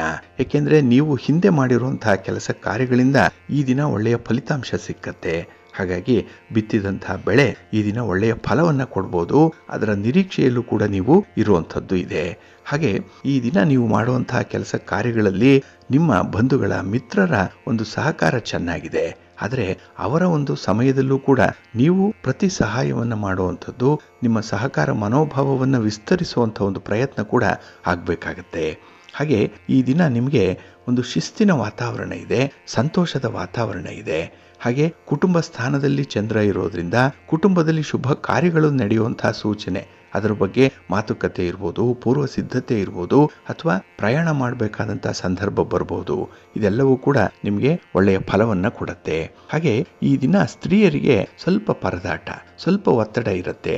ಏಕೆಂದರೆ ಮನೆಯ ಒಂದು ಕೆಲಸ ಕಾರ್ಯಗಳು ಸ್ವಲ್ಪ ಅಸ್ತವ್ಯಸ್ತದಿಂದಲೇ ಕೂಡಿರುವಂಥದ್ದು. ಜೊತೆಗೆ ಈ ದಿನ ಕುಟುಂಬ ಸದಸ್ಯರ ವರ್ತನೆ ಕೂಡ ನಿಮಗೆ ಇಷ್ಟ ಆಗಲ್ಲ, ಅವರ ಮಾತು ನಿಮಗೆ ಸೇರಲ್ಲ. ಹಾಗಾಗಿ ಮಾತಿನಲ್ಲಿ ಒಂದು ಅವಿಶ್ವಾಸವನ್ನು ನೀವು ಕಾಣುವಂಥದ್ದು, ಮಾತಿನ ಚಕಮಕಿ ಉಂಟಾಗುವಂಥ ಸಾಧ್ಯತೆ ಜಾಸ್ತಿ ಇರುತ್ತೆ. ಹಾಗಾಗಿ ಸ್ವಲ್ಪ ಹೊಂದಾಣಿಕೆಯಲ್ಲಿ ಇರಿ, ಸ್ವಲ್ಪ ಶಾಂತಿ ಸಮಾಧಾನ ನಿಮಗೆ ಈ ದಿನ ಇರಲೇಬೇಕಾಗತ್ತೆ. ಹಾಗೆ ನಿಮ್ಮ ಆರೋಗ್ಯದ ದೃಷ್ಟಿಯಿಂದ ಕೂಡ ಈ ದಿನ ಬಹಳ ಯೋಚನೆ ಮಾಡುವಂಥ ದಿನ ಕೂಡ. ಹಾಗಾಗಿ ನಿಮ್ಮ ಆಹಾರ ವಿಹಾರಾದಿಗಳ ಕಡೆ ಸ್ವಲ್ಪ ಗಮನ ಕೊಡಲೇಬೇಕು. ನಿಮ್ಮ ಮನೆ ದೇವರನ್ನ ಸ್ಮರಣೆ ಮಾಡ್ತಾ ಇರಿ, ಮಹಾಲಕ್ಷ್ಮಿಯನ್ನ ಆರಾಧನೆ ಮಾಡಿ, ಮಹಾವಿಷ್ಣುವನ್ನ ಈ ದಿನ ಪ್ರಾರ್ಥನೆ ಮಾಡ್ಕೊಳ್ಳಿ, ದರ್ಶನ ಮಾಡ್ಕೊಳ್ಳಿ, ಒಳ್ಳೆಯದಾಗತ್ತೆ. ನಿಮ್ಮ ಅದೃಷ್ಟದ ಬಣ್ಣ ಗುಲಾಬಿ, ಅದೃಷ್ಟದ ದಿಕ್ಕು ಈಶಾನ್ಯ ದಿಕ್ಕು, ಅದೃಷ್ಟ ಸಂಖ್ಯೆ 5. ವೃಶ್ಚಿಕ ರಾಶಿ. ವೃಶ್ಚಿಕ ರಾಶಿಯವರಿಗೆ ಈ ದಿನ ಚಂದ್ರ ನಿಮ್ಮ ರಾಶಿಯಲ್ಲೇ ಸ್ಥಿತನಾಗಿರೋದ್ರಿಂದ ಮನಸ್ಸಿಗೆ ಸಮಾಧಾನ ಇದೆ. ಹಾಗೆ ಉಳಿದ ದಿನಗಳಿಗಿಂತ ಈ ದಿನ ನಿಮಗೆ ಉತ್ತಮವಾಗಿರುವಂತಹ ದಿನ, ಉತ್ತಮ ಫಲಗಳು ಸಿಕ್ಕುವಂತಹ ದಿನ. ಹಾಗೆ ನಿಮ್ಮ ನಿರೀಕ್ಷೆಗೂ ಮೀರಿದಂತಹ ಒಂದು ಪ್ರಗತಿಯನ್ನು ಕಾಣ್ತೀರಿ. ಹಾಗೆ ಈ ದಿನ ನಿಮ್ಮ ಬಾಲ್ಯ ಸ್ನೇಹಿತರ ಭೇಟಿ ಕೂಡ ಆಗುವಂಥದ್ದು, ಒಂದು ಸಂವಹನ ಕಮ್ಯುನಿಕೇಷನ್ ಈ ದಿನ ಆಗುತ್ತೆ. ಇದರಿಂದ ಒಂದು ಒಳ್ಳೆಯ ಮಾತುಕತೆ, ಕಷ್ಟ ಸುಖಗಳ ವಿಚಾರ ವಿನಿಮಯ ಆಗುವಂತಹ ಸಾಧ್ಯತೆ ತುಂಬ ಇದೆ. ಹಾಗೆ ಈ ದಿನ ನಿಮ್ಮ ಸವಿಯಾದಂತಹ ಮಾತು ನಿಮ್ಮ ಕಾರ್ಯ ಸಾಧನೆಗೆ ಅನುಕೂಲಕರವಾಗಿರುವಂಥದ್ದು. ಮಾತು ಬಹಳ ಸ್ಪಷ್ಟವಾಗಿದೆ, ಬಹಳ ಚೆನ್ನಾಗಿದೆ. ಹಾಗಾಗಿನೇ ಕೆಲವರನ್ನ ಮೆಸ್ಮರೈಸ್ ಮಾಡುವಂತಹ ಸಂದರ್ಭ ಕೂಡ ಈ ದಿನ ಇರುತ್ತೆ. ಹಾಗೆ ಈ ದಿನ ಸ್ಥಿರಾಸ್ತಿಯ ವ್ಯವಹಾರಗಳು ನಿಮಗೆ ಒಳ್ಳೆಯ ಲಾಭವನ್ನು ತಂದುಕೊಡುತ್ತೆ. ಹಾಗಾಗಿ ನಿಮ್ಮ ಮನೆ, ಸೈಟು, ಜಮೀನು ಇತ್ಯಾದಿಗಳ ಬಗ್ಗೆ ನಿಮ್ಮ ಯಾವುದೇ ರೀತಿಯ ಪ್ರಯತ್ನಗಳಿದ್ರೂ ಕೂಡ ಅದು ಈ ದಿನ ಪ್ರಗತಿಯ ದಾರಿಯಲ್ಲಿರುತ್ತೆ, ನಿಮಗೆ ಸಮಾಧಾನವನ್ನು ತರುತ್ತೆ. ಇನ್ನು ಈ ದಿನ ನಿಮ್ಮ ಸುತ್ತಮುತ್ತಲಿನ ಜನರು ಯಾರಿದ್ದಾರೆ, ನೆರೆಹೊರೆಯವರು, ಅವರ ನಿಜವಾದ ಗುಣ ಏನು ಅನ್ನುವಂಥದ್ದು ಬಯಲಾಗತ್ತೆ. ಹಾಗಾಗಿ ಅವರ ಜೊತೆ ವ್ಯವಹಾರ ಮಾಡುವಂತಹ ಸಂದರ್ಭದಲ್ಲಿ ಸ್ವಲ್ಪ ಎಚ್ಚರಿಕೆಯಿಂದಲೇ ಮುಂದುವರಿರಿ. ಇನ್ನು ಈ ದಿನ ನಿಮಗೆ ಸ್ವಲ್ಪ ಶ್ರಮ ಇದೆ, ಜವಾಬ್ದಾರಿ ಇದೆ. ಅದನ್ನು ನಿರ್ವಹಣೆ ಮಾಡಿಬಿಟ್ರೆ ನಿಮಗೆ ಸುಖ ಅನ್ನುವಂಥದ್ದು ಹಿಂದೆನೇ ಬರುವಂಥ ಬಾಪ್ತು. ಹಾಗಾಗಿ ಈ ದಿನ ನಿಮಗೆ ಪ್ರಯತ್ನಕ್ಕೆ ತಕ್ಕ ಫಲ ಕೂಡ ಸಿಕ್ಕುವಂಥದ್ದು. ಆದರೆ ನಿಮ್ಮ ಯುಕ್ತಿ, ನಿಮ್ಮ ಬುದ್ಧಿವಂತಿಕೆ, ನಿಮ್ಮ ಅನುಭವ ಕೆಲವೊಂದು ಕೆಲಸಗಳಲ್ಲಿ ನೀವು ಅಳವಡಿಸ್ಕೊಳ್ಬೇಕಾದಂಥ ಅನಿವಾರ್ಯತೆ ಇದೆ. ಹಾಗಾಗಿ ಈ ದಿನ ತೀರಾ ದಡ್ಡರಂತೆ ವರ್ತಿಸಬೇಡಿ, ತೀರಾ ಬುದ್ಧಿವಂತರಂತೆ ಕೂಡ ಇಡಬೇಡಿ. ಏಕೆಂದರೆ ಆ ಸಮಯ ಸಂದರ್ಭವೇ ನಿಮಗೆ ಒಂದು ಒಳ್ಳೆಯ ಪಾಠವನ್ನು ಈ ದಿನ ಕಲಿಸುತ್ತೆ. ಹಾಗೆ ನೀವು ನಿಮ್ಮ ತೀರ್ಮಾನಕ್ಕೆ ಬದ್ಧರಾಗೇ ಇರಿ, ಒಳ್ಳೆಯದಾಗತ್ತೆ. ನಿಮ್ಮ ಮನೆ ದೇವರನ್ನು ಸ್ಮರಣೆ ಮಾಡ್ತಾ ಇರಿ. ಹಾಗೆ ಭಕ್ತಿಯಿಂದ ಈ ದಿನ ನೀವು ವಿಷ್ಣು ಸಹಸ್ರನಾಮವನ್ನು ಹೇಳ್ಕೊಳ್ಳಿ, ವಿಷ್ಣುವಿಗೆ ಸಂಬಂಧಪಟ್ಟಂತಹ ಸ್ತೋತ್ರಗಳನ್ನು ಹೇಳ್ಕೊಳ್ಳಿ, ಒಳ್ಳೆಯದಾಗತ್ತೆ. ನಿಮ್ಮ ಅದೃಷ್ಟದ ಬಣ್ಣ ಕೆಂಪು, ಅದೃಷ್ಟದ ದಿಕ್ಕು ಪೂರ್ವ ದಿಕ್ಕು, ಅದೃಷ್ಟ ಸಂಖ್ಯೆ 1. ಧನುರಾಶಿ.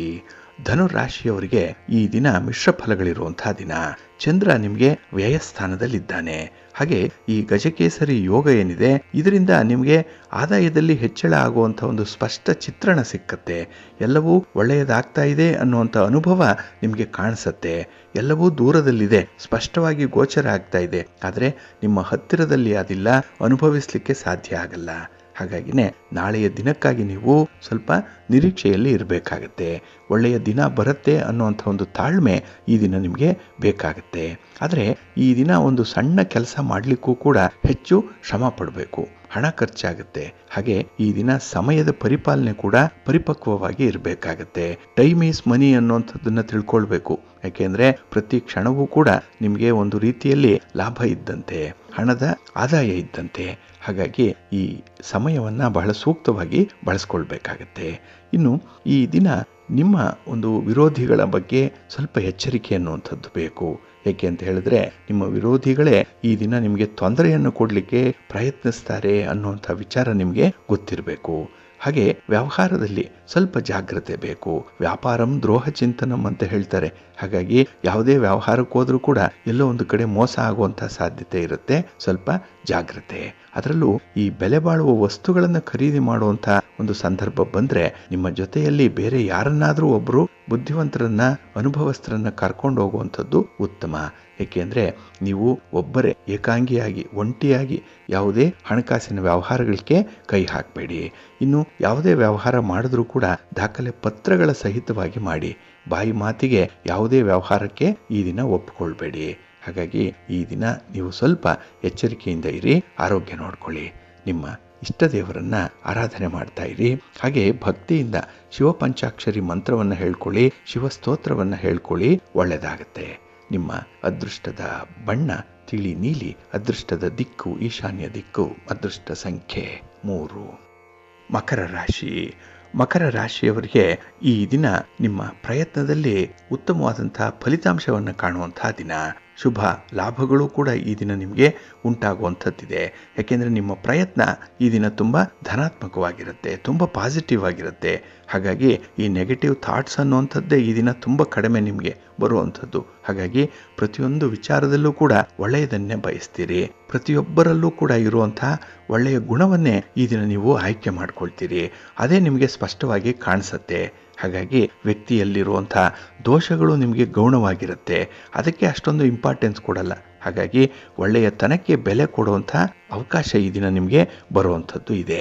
ಇನ್ನು ಈ ದಿನ ಸಕಾರಾತ್ಮಕವಾದಂತಹ ಫಲಿತಾಂಶ ಸಿಕ್ಕಾಗ ಒಂದು ಫಲಿತಾಂಶದ ಹಿನ್ನೆಲೆಯಲ್ಲೇ ಮತ್ತೊಂದು ಕೆಲಸವನ್ನು ಆರಂಭ ಮಾಡುವಂಥ ಒಂದು ಉತ್ಸಾಹ ಇದೆ. ಇಲ್ಲಿ start to end to start ಅನ್ನುವಂಥದ್ದು ಒಂದು ಮಾತು. ಹಾಗಾಗಿ ಕೆಲಸ ಮುಗಿದಾಗ ಮತ್ತೊಂದು ಕೆಲಸ ಆರಂಭ ಆಗಲಿ, ಅದು ಅಂತ್ಯ ಆಗಲಿ ಅಂತಲೇ ನಿಮ್ಮ ಪ್ರಯತ್ನ.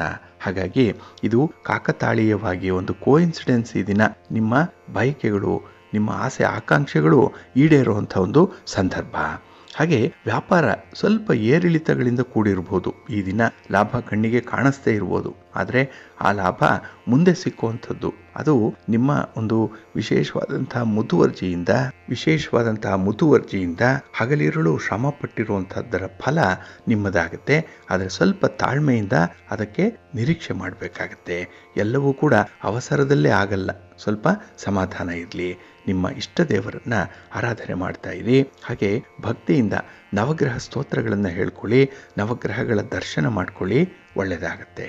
ನಿಮ್ಮ ಅದೃಷ್ಟದ ಬಣ್ಣ ತಿಳಿ ನೀಲಿ, ಅದೃಷ್ಟದ ದಿಕ್ಕು ಈಶಾನ್ಯ ದಿಕ್ಕು, ಅದೃಷ್ಟ ಸಂಖ್ಯೆ 1. ಕುಂಭರಾಶಿಯವರಿಗೆ ಈ ದಿನ ಅನುಕೂಲತೆಗಳಿರುವಂತಹ ದಿನ. ನಿಮ್ಮ ಕೆಲಸ ಕಾರ್ಯಗಳಲ್ಲಿ ಈ ದಿನ ನಿಮ್ಮ ಶ್ರಮಕ್ಕೆ ಮೀರಿದಂತಹ ಫಲವನ್ನು ಪಡ್ಕೊಳ್ಳುವಂತಹ ದಿನ. ಹಾಗೆ ಈ ದಿನ ನಿಮ್ಮ ಬಂಧುಗಳು ಮಿತ್ರರು ಕೂಡ ನಿಮ್ಮ ಜೊತೆಯಲ್ಲಿ ಕೈ ಜೋಡಿಸ್ತಾರೆ. ನಿಮ್ಮ ಕೆಲಸ ಕಾರ್ಯಗಳಿಗೆ ಅವರ ಪೂರ್ಣ ಪ್ರಮಾಣದ ಬೆಂಬಲ ಈ ದಿನ ನಿಮಗೆ ಸಿಕ್ಕತ್ತೆ. ಹಾಗೆ ವಿದ್ಯಾರ್ಥಿಗಳಿಗೂ ಕೂಡ ಈ ದಿನ ಅತ್ಯುತ್ತಮವಾದಂತಹ ದಿನ. ಇನ್ನು ವಿಶೇಷತೆ ಅಂತ ಹೇಳಿದ್ರೆ ನಿಮ್ಮ ಓದಿನತ್ತ ಹೆಚ್ಚು ಗಮನ ಹರಿಸ್ತೀರಿ. ಇದರಿಂದ ನಿಮ್ಮ ಏಕಾಗ್ರತೆ ಜಾಸ್ತಿ ಆಗುತ್ತೆ. ಹಾಗೆ ಗುರಿಯನ್ನು ತಲುಪಲಿಕ್ಕೂ ಕೂಡ ನಿಮಗೆ ಒಳ್ಳೆಯ ಅವಕಾಶಗಳು ಸಿಕ್ಕತ್ತೆ. ಹಾಗೆ ಈ ದಿನ ನೀವು ಒಳ್ಳೆಯ ಹೆಸರನ್ನು ಗಳಿಸ್ಕೊಳ್ತೀರಿ. ಸಮಾಜದಲ್ಲಿ ಉತ್ತಮ ಸ್ಥಾನಮಾನ ನಿಮಗಿದೆ. ಆದರೆ ಈ ಕೆಲಸದಲ್ಲಿ ನಿಮ್ಮ ಸಾಧನೆಗಾಗಿ ಈ ದಿನ ಹೆಚ್ಚು ಸಮಯವನ್ನು ನೀವು ಮೀಸಲಿಡಬೇಕಾಗತ್ತೆ. ಇನ್ನು ಈ ದಿನ ವಿರೋಧಿಗಳ ಸಂಖ್ಯೆ ಜಾಸ್ತಿ ಆಗಬಾರ್ದು ನೋಡಿ. ಯಾಕೆಂದ್ರೆ ನಿಮ್ಮ ಪ್ರಗತಿಯನ್ನ, ನಿಮ್ಮ ಅಭಿವೃದ್ಧಿಯನ್ನ ಕಂಡು ಕೆಲವರು ಹೊಟ್ಟೆ ಉರಿ ಪಡುವಂಥವ್ರು ಇದ್ದಾರೆ. ಅಂತ ವಿರೋಧಿಗಳ ಸಂಖ್ಯೆ ಜಾಸ್ತಿ ಆಗಬಾರ್ದು. ಅದಕ್ಕಾಗಿ ನಿಮ್ಮಲ್ಲಿರುವಂತಹ ಯಾವುದೇ ಪ್ರಯತ್ನದ ಬಗ್ಗೆ, ನಿಮ್ಮ ಸ್ಟ್ರಾಟಜಿ ಬಗ್ಗೆ, ನಿಮ್ಮ ಮುಂದಿನ ಯೋಜನೆಗಳ ಬಗ್ಗೆ ಯಾರಿಗೂ ಕೂಡ ಯಾವುದೇ ಮಾಹಿತಿಯನ್ನ ಕೊಡಬೇಡಿ. ನಿಮ್ಮ ಒಂದು ವಿಚಾರಗಳನ್ನ, ವೈಯಕ್ತಿಕ ವಿಚಾರಗಳು, ಅದರಲ್ಲೂ ಅದನ್ನ ಯಾರ ಜೊತೆಯಲ್ಲೂ ಕೂಡ ಹಂಚಿಕೊಳ್ಬೇಡಿ. ಈ ದಿನ ನಿಮ್ಮ ಕುಟುಂಬಸ್ಥರ ಜೊತೆ ಇಂತಹ ವ್ಯವಹಾರಗಳು ಇಟ್ಕೊಳ್ಳಿ, ಆದರೆ ಹೊರಗಿನವರ ಜೊತೆಯಲ್ಲಿ ಸ್ವಲ್ಪ ಕಟ್ಟುನಿಟ್ಟಾಗಿ ಇರಬೇಕಾಗತ್ತೆ. ಇನ್ನು ಈ ದಿನದಲ್ಲಿ ಪ್ರತಿಯೊಂದು ವಿಚಾರದಲ್ಲೂ ಕೂಡ ಖುದ್ದಾಗಿ ಪರಿಶೀಲನೆ ಮಾಡುವಂತ ಅಗತ್ಯತೆ ಇದೆ. ಹಾಗಾಗಿ ಎಲ್ಲ ಕೆಲಸ ಕಾರ್ಯಗಳಲ್ಲೂ ಕೂಡ ನಿಮ್ಮ ಇನ್ವಾಲ್ವ್ಮೆಂಟ್ ಬೇಕು, ನಿಮ್ಮ ಪ್ರೆಸೆನ್ಸ್ ಬೇಕು. ಅದಕ್ಕಾಗಿನೇ ಈ ದಿನ ಸಮಯ ಪ್ರಜ್ಞೆಯಿಂದ ಕೆಲಸಗಳನ್ನು ಮಾಡಿ, ಒಳ್ಳೆಯದಾಗತ್ತೆ. ಹಾಗೆ ಈ ದಿನ ನಿಮ್ಮ ಕುಟುಂಬದಿಂದ ನಿಮಗೆ ತೃಪ್ತಿ ಇದೆ, ಸಂತೋಷ ಇದೆ, ಆನಂದ ಇದೆ. ಬಹಳ ಕಂಫರ್ಟ್ ಝೋನ್ ಅಲ್ಲಿರುವಂತಹ ಸಂದರ್ಭ. ಅದಕ್ಕಾಗಿಯೇ ನಿಮ್ಮ ಮನೆ ದೇವರನ್ನ ಸ್ಮರಣೆ ಮಾಡ್ತಾ ಇರಿ. ಹಾಗೆ ಭಕ್ತಿಯಿಂದ ಶ್ರೀರಾಮ ರಕ್ಷಾ ಸ್ತೋತ್ರವನ್ನು ಹೇಳ್ಕೊಳ್ಳಿ, ರಾಮನಾಮ ಜಪ ಮಾಡಿ, ಒಳ್ಳೆಯದಾಗುತ್ತೆ. ನಿಮ್ಮ ಅದೃಷ್ಟದ ಬಣ್ಣ ನೇರಳೆ, ಅದೃಷ್ಟದ ದಿಕ್ಕು ಈಶಾನ್ಯ ದಿಕ್ಕು, ಅದೃಷ್ಟ ಸಂಖ್ಯೆ 1. ಮೀನರಾಶಿ. ಮೀನರಾಶಿಯವರಿಗೆ ಈ ದಿನ ಗ್ರಹಸ್ಥಾನಗಳು ಅಷ್ಟೊಂದು ಅನುಕೂಲಕರವಾಗಿಲ್ಲ. ಅದರಲ್ಲೂ ಈ ಗಜಕೇಸರಿ ಯೋಗದಿಂದ ಕೂಡ ನಿಮಗೆ ಅಷ್ಟೊಂದು ಅನುಕೂಲ ಇಲ್ಲ. ಎಲ್ಲ ಒಂದು ಕಡೆ ಕೆಲಸದ ಒತ್ತಡ ಜಾಸ್ತಿ ಆಗ್ತಾ ಇರುವಂಥ ಒಂದು ಅನುಭವ ಇದೆ. ಕೆಲಸ ನಿಭಾಯಿಸಲಿಕ್ಕೆ ಸಾಧ್ಯವೇ ಅನ್ನುವಂಥ ಒಂದು ಪ್ರಶ್ನೆ ನಿಮಗೆ ಮೂಡುವಂಥದ್ದು. ನಿಮ್ಮ ಶಕ್ತಿ ಸಾಮರ್ಥ್ಯದ ಬಗ್ಗೆನೇ ನಿಮಗೆ ಅನುಮಾನ ಇರುವಂಥ ಸಾಧ್ಯತೆ ಇರುತ್ತೆ. ಹಾಗೆ ಈ ದಿನ ಸ್ತ್ರೀಯರಿಂದ ನಿಮಗೆ ಸ್ವಲ್ಪ ಮಾನಸಿಕ ಒತ್ತಡಗಳು ಉಂಟಾಗುವಂಥದ್ದು ಇದೆ. ಒಂದು ವೇಳೆ ನೀವೇ ಸ್ತ್ರೀಯರಾಗಿದ್ದರೆ ಮತ್ತೋರ್ವ ಸ್ತ್ರೀಯಿಂದ ಇಂತಹ ಒತ್ತಡ ನಿಮ್ಮ ಮನಸ್ಸಿಗೆ ಬರುವಂಥದ್ದು. ಹಾಗಾಗಿ ದುಡುಕಿ ಯಾವುದೇ ನಿರ್ಧಾರಗಳನ್ನು ಕೈಗೊಳ್ಳಬೇಡಿ, ಸಮಾಧಾನದಿಂದ ಇರಬೇಕಾಗತ್ತೆ. ಹಾಗೆ ಈ ದಿನ ಶಿವಾಲಯಕ್ಕೆ ಹೋಗಿ ಗಂಗಾ ಜಲವನ್ನು ಅಭಿಷೇಕಕ್ಕೆ ಕೊಡೋದ್ರಿಂದ ನಿಮ್ಮ ಒತ್ತಡ ನಿವಾರಣೆಯಾಗುತ್ತೆ. ಹಾಗೆ ಚಂದ್ರನಿಗೆ ಸಂಬಂಧಪಟ್ಟಂತಹ ಯಾವುದೇ ದೋಷಗಳಿದ್ರೂ ಕೂಡ ಅದನ್ನು ನಿವಾರಣೆ ಮಾಡಿಕೊಳ್ಳಿಕ್ಕೆ ಸಾಧ್ಯ ಇದೆ. ಹಾಗಾಗಿ ಮೀನ ರಾಶಿಯವರೇ ಅಂತಲ್ಲ, ಎಲ್ಲ ರಾಶಿಯವರು ಕೂಡ ಇದನ್ನು ಗಮನಿಸಬೇಕು. ಈ ಚಂದ್ರ ದೋಷವನ್ನು ಆದಷ್ಟು ಬೇಗ ನಿವಾರಣೆ ಮಾಡಿಕೊಳ್ಬೇಕು. ಇದರಿಂದ ಮನಸ್ಸಿಗೆ ಸಮಾಧಾನ ಇರುತ್ತೆ, ಸಂತೃಪ್ತಿ ಇರುತ್ತೆ, ಮನಸ್ಸು ಜಿತವಾಗಿರುತ್ತೆ. ಇಲ್ಲಾಂದರೆ ಈ ಚಂಚಲವಾದಂಥ ಮನಸ್ಸು ತೆಗೆದುಕೊಳ್ಳುವಂಥ ತೀರ್ಮಾನಕ್ಕೆ ನಾಳೆ ನೀವೇ ಪಶ್ಚಾತ್ತಾಪ ಪಡಬೇಕಾಗತ್ತೆ. ಸ್ವಲ್ಪ ಜಾಗ್ರತೆ. ಇನ್ನು ಈ ದಿನ ನಿಮಗೆ ಒಂದು ಆನಂದದ ಘಟನೆ, ಒಂದು ಸನ್ನಿವೇಶ ತುಂಬ ಸಮಾಧಾನವನ್ನು ತರುತ್ತೆ. ಆದರೆ ಆ ಸಮಾಧಾನ, ಆ ತೃಪ್ತಿ ನಿಮಗೆ ತಾತ್ಕಾಲಿಕವಾಗಿ ಇರುವಂಥದ್ದು. ಅದನ್ನು ಸ್ವಲ್ಪ ಹೆಚ್ಚು ಮಾಡಿಕೊಳ್ಬೇಕು. ಆ ತೃಪ್ತಿ ಸ್ವಲ್ಪ ದಿನಗಳವರೆಗೂ ಆದರೂ ಕೂಡ ಇರಬೇಕು ಅಂತ ಹೇಳಿದ್ರೆ ಅದನ್ನೇ ಈ ದಿನ ನೀವು ಅಂಥ ಪ್ರಯತ್ನದಲ್ಲೇ ಮುಂದುವರಿಸಿ, ಒಳ್ಳೆಯದಾಗತ್ತೆ. ಇನ್ನು ವಿಶೇಷವಾಗಿ ಆರೋಗ್ಯದ ಸಮಸ್ಯೆ, ಇದರ ಕಡೆ ತೀವ್ರವಾಗಿ ಗಮನ ಹರಿಸಬೇಕು, ಕೂಡಲೇ ಪರಿಹಾರ ಮಾಡಿಕೊಳ್ಬೇಕಾಗತ್ತೆ. ಇನ್ನು ಯಾವುದೇ ಸಂದರ್ಭದಲ್ಲೂ ಕೂಡ ನಿಮ್ಮನ್ನು ನೀವು ಪರೀಕ್ಷೆ ಮಾಡಿಕೊಳ್ಳೋದಂಥದ್ದು, ಇಂಟ್ರಾಸ್ಪೆಕ್ಟ್ ಮಾಡಿಕೊಳ್ಳಿಕ್ಕೆ ಒಳ್ಳೆಯ ಅವಕಾಶ ಕೂಡ ಈ ದಿನ ಸಿಕ್ಕತ್ತೆ. ಇದರಿಂದ ನಿಮ್ಮ ಒಂದು ಕೆಲಸ ಕಾರ್ಯಗಳ ಬಗ್ಗೆ, ನೀವು ಅದಕ್ಕಾಗಿ ಅಳವಡಿಸ್ಕೊಂಡಿರುವಂಥ ಸ್ಟ್ರಾಟಜಿ ಬಗ್ಗೆ ವಿಶೇಷವಾದಂಥ ಮಾಹಿತಿ ಸಿಕ್ಕತ್ತೆ, ಒಳ್ಳೆಯದಾಗತ್ತೆ. ನಿಮ್ಮ ಮನೆ ದೇವರನ್ನು ಸ್ಮರಣೆ ಮಾಡ್ತಾ ಇರಿ. ಹಾಗೆ ಭಕ್ತಿಯಿಂದ ಈ ದಿನ ಕನಕಧಾರ ಸ್ತೋತ್ರವನ್ನು ಹೇಳ್ಕೊಳ್ಳಿ, ಮಹಾಲಕ್ಷ್ಮಿಯ ದರ್ಶನ ಮಾಡ್ಕೊಳ್ಳಿ, ಒಳ್ಳೆಯದಾಗುತ್ತೆ. ನಿಮ್ಮ ಅದೃಷ್ಟದ ಬಣ್ಣ ಕೆಂಪು, ಅದೃಷ್ಟದ ದಿಕ್ಕು ಪೂರ್ವ ದಿಕ್ಕು, ಅದೃಷ್ಟ ಸಂಖ್ಯೆ 2. ಪ್ರೀತಿಯ ಬಂಧುಗಳೇ, ಇಷ್ಟು ಹೊತ್ತು ದ್ವಾದಶ ರಾಶಿಯವರ ಗೋಚಾರ ಫಲಗಳನ್ನು ಕೇಳಿದ್ರಿ.